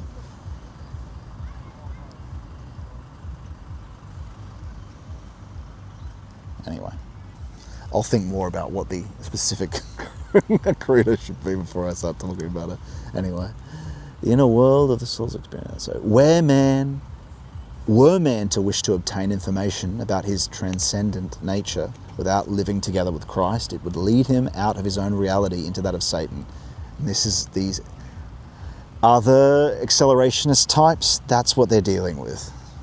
It's a satanic experience. Christ carries within him the impulse of the future of humanity in a valid manner. Not a stolen water, but also not the invalid false truths of a cynical, removed. They're half-truths. To unite with him signifies validly receiving the seeds of the future into the human soul, the becoming of you and more. And so when you're asking questions, it begins as the depth in really deep, intimate intuition, let's say, and it unfolds. You don't just immediately get an answer necessarily, but it will unfold in you. You'll experience a depth experience, and then after you've asked a question, and then it unfolds. But anyway, so other beings who are already showing forms which will only be cosmically valid for humanity in the future belong to satanic spheres. Other beings who are already showing forms which will only be cosmically valid for humanity in the future belong to satanic spheres. These things have a proper development. Christ shows things in a manner so you develop properly and don't succumb to will to power, so you are free, not enslaved by what's revealed to you. And you can see that the accelerationists are enslaved by these sort of low divinations, obsessions. Not freed. They don't look healthy, do they? They don't exude, they don't look like a good fruit from a good tree. A bad tree doesn't bear, a good tree doesn't bear bad fruits. That's again, that epistemic principle coming along. Those who strictly demand the protection of revelation by faith, as opposed to the influence of human knowledge, unconsciously fear that man could thus be subjected to satanic influences. This must be understood, but it should also be understood that it is to the honour and true recognition of Christ when the grace-filled flow of the Spirit into the human soul is attributed to the experiencing of Christ.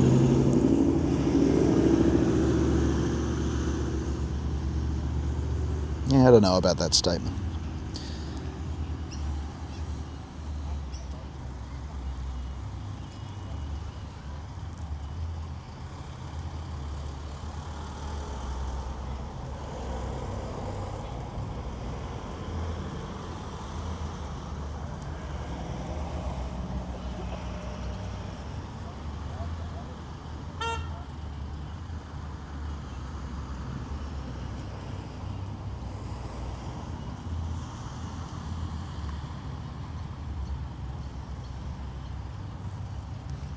I see, to know.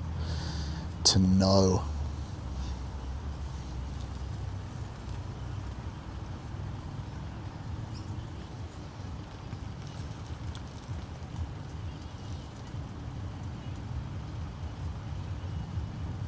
I see what he's saying.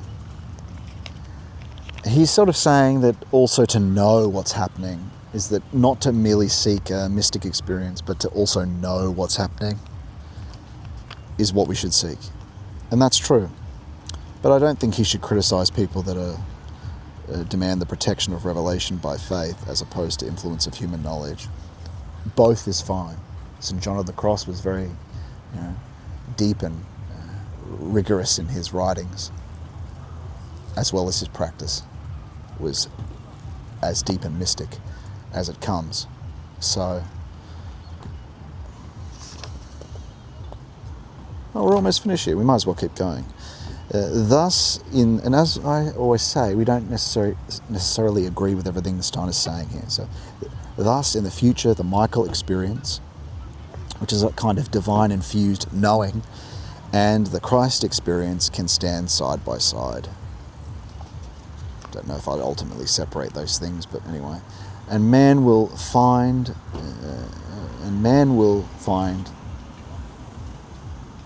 be able to find his way to freedom between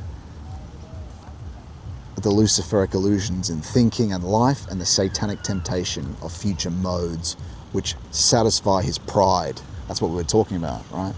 But do not yet correspond to his contemporary reality. To succumb to Luciferic illusions means not being fully human, not wanting to advance to the stage of freedom, but to remain at a previous stage of development as godly. To succumb to satanic temptation means not wanting to wait until a certain stage of human development, until at a certain stage of human development the right cosmic moment comes, but to want to anticipate this moment. Not sure about that, but it's interesting. In the future, Michael and Christ will stand as the signpost word, or Michael Christ will stand as the signpost word at the beginning of the path upon which man can arrive at equilibrium in his cosmic goal between Luciferic and satanic powers.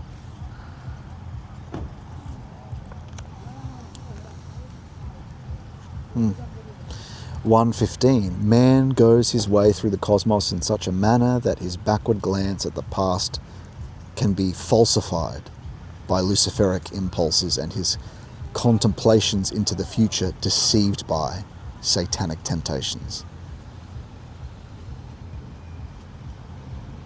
So backward glance at the past falsified by subjective illusions and temptations of feeling, being Lucifer impulses, right?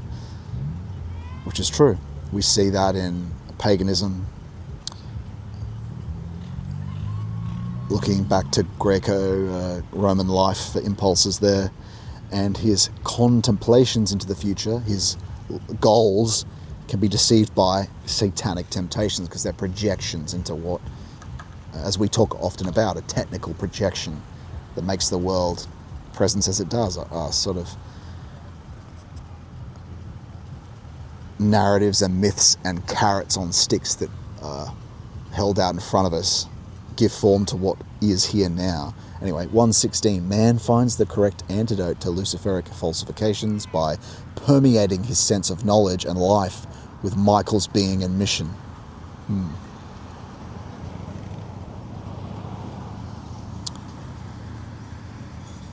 Which is stimulated by Michael. Oh, sorry, I missed a part. Man finds the correct antidote to Luciferic falsifications by permeating his sense of knowledge and life with Michael's being and mission. 1:17. By doing so, man also protects himself from satanic temptations, for the spiritual path to exterior nature, which is stimulated by Michael, leads to the correct attitude towards the satanic, for thereby the correct experience of Christ will be found. Let's read that one more time. By doing so, meaning by permeating your sense of knowledge and life with Michael's being and mission, man protects himself from satanic temptations.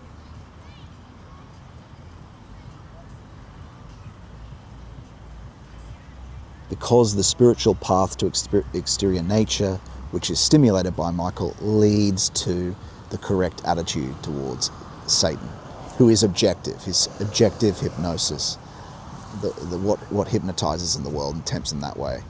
For thereby the correct experience of Christ will be found.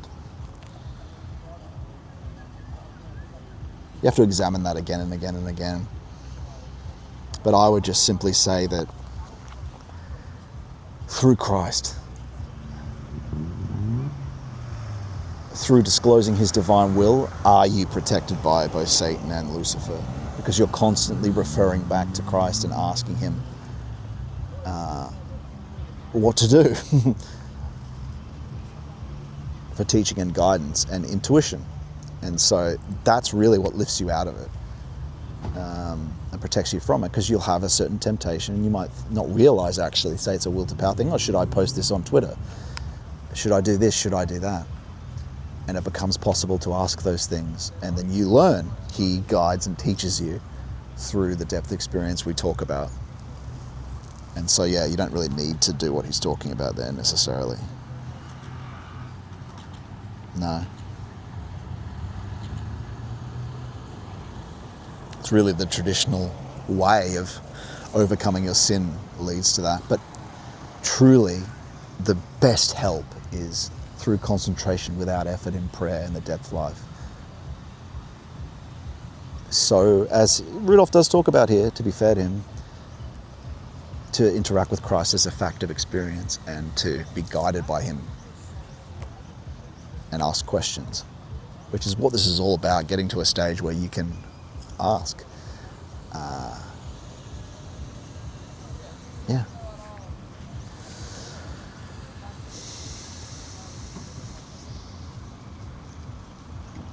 All right, everyone.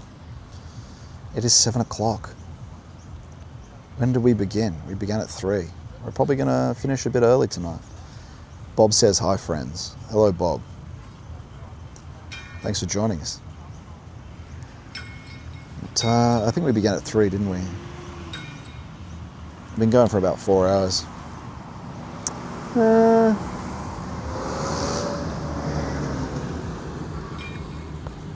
But at least bring that reading to a close anyway. Remember, everyone, that next week on the 19th we have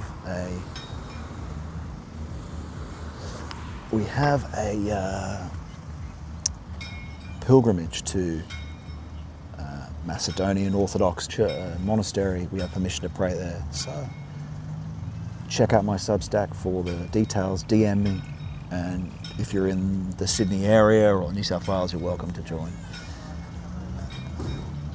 As always, jump onto scottmanion.com/fellowship if you're looking to take those first tentative steps into doing these practices and the depth life. But even if you already have someone just joined who's been doing it for 2 months and has been seeing results, that's a very will to power way of thinking about it. But so you could be on any stage. Anyway, you're welcome to join, but it is important, of course, to have the old paywall, because it allows us and helps us to keep doing it. But really, the best thing is because it's serious people who are in there. So, but yeah, like I say, DM me anytime. I'm happy to help. And if you can't afford to do that, the information is freely available on the lectures for one. But even if you can't afford it, I say on the website, email me and let me know what's going on, what the situation is, and I'll give you an account for a year. So it's not like this stuff's being withheld.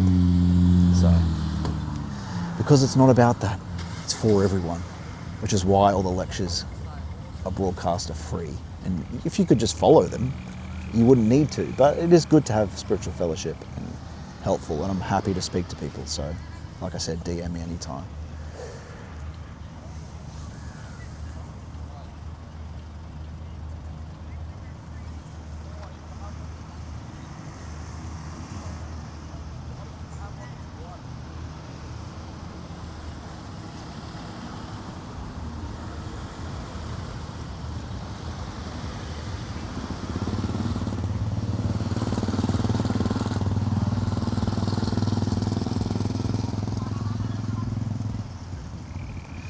All right, friends.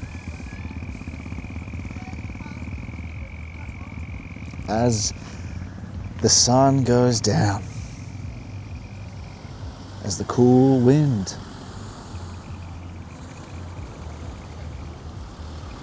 drifts across the water and the crickets begin on this Saturday night, may God bless you.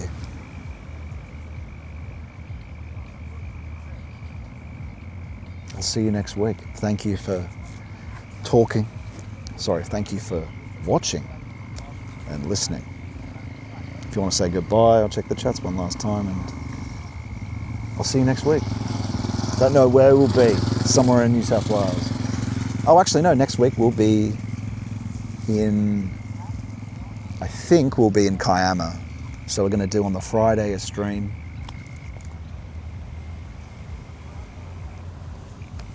Going to on the pilgrimage, and then on the Saturday we're going to do the same regular live stream as we do on Saturday. Probably Kiama, which is south of Sydney, a beautiful seaside village. Till then, everybody, it's been a pleasure. Thanks for joining me. May God bless you, and I'll see you next time.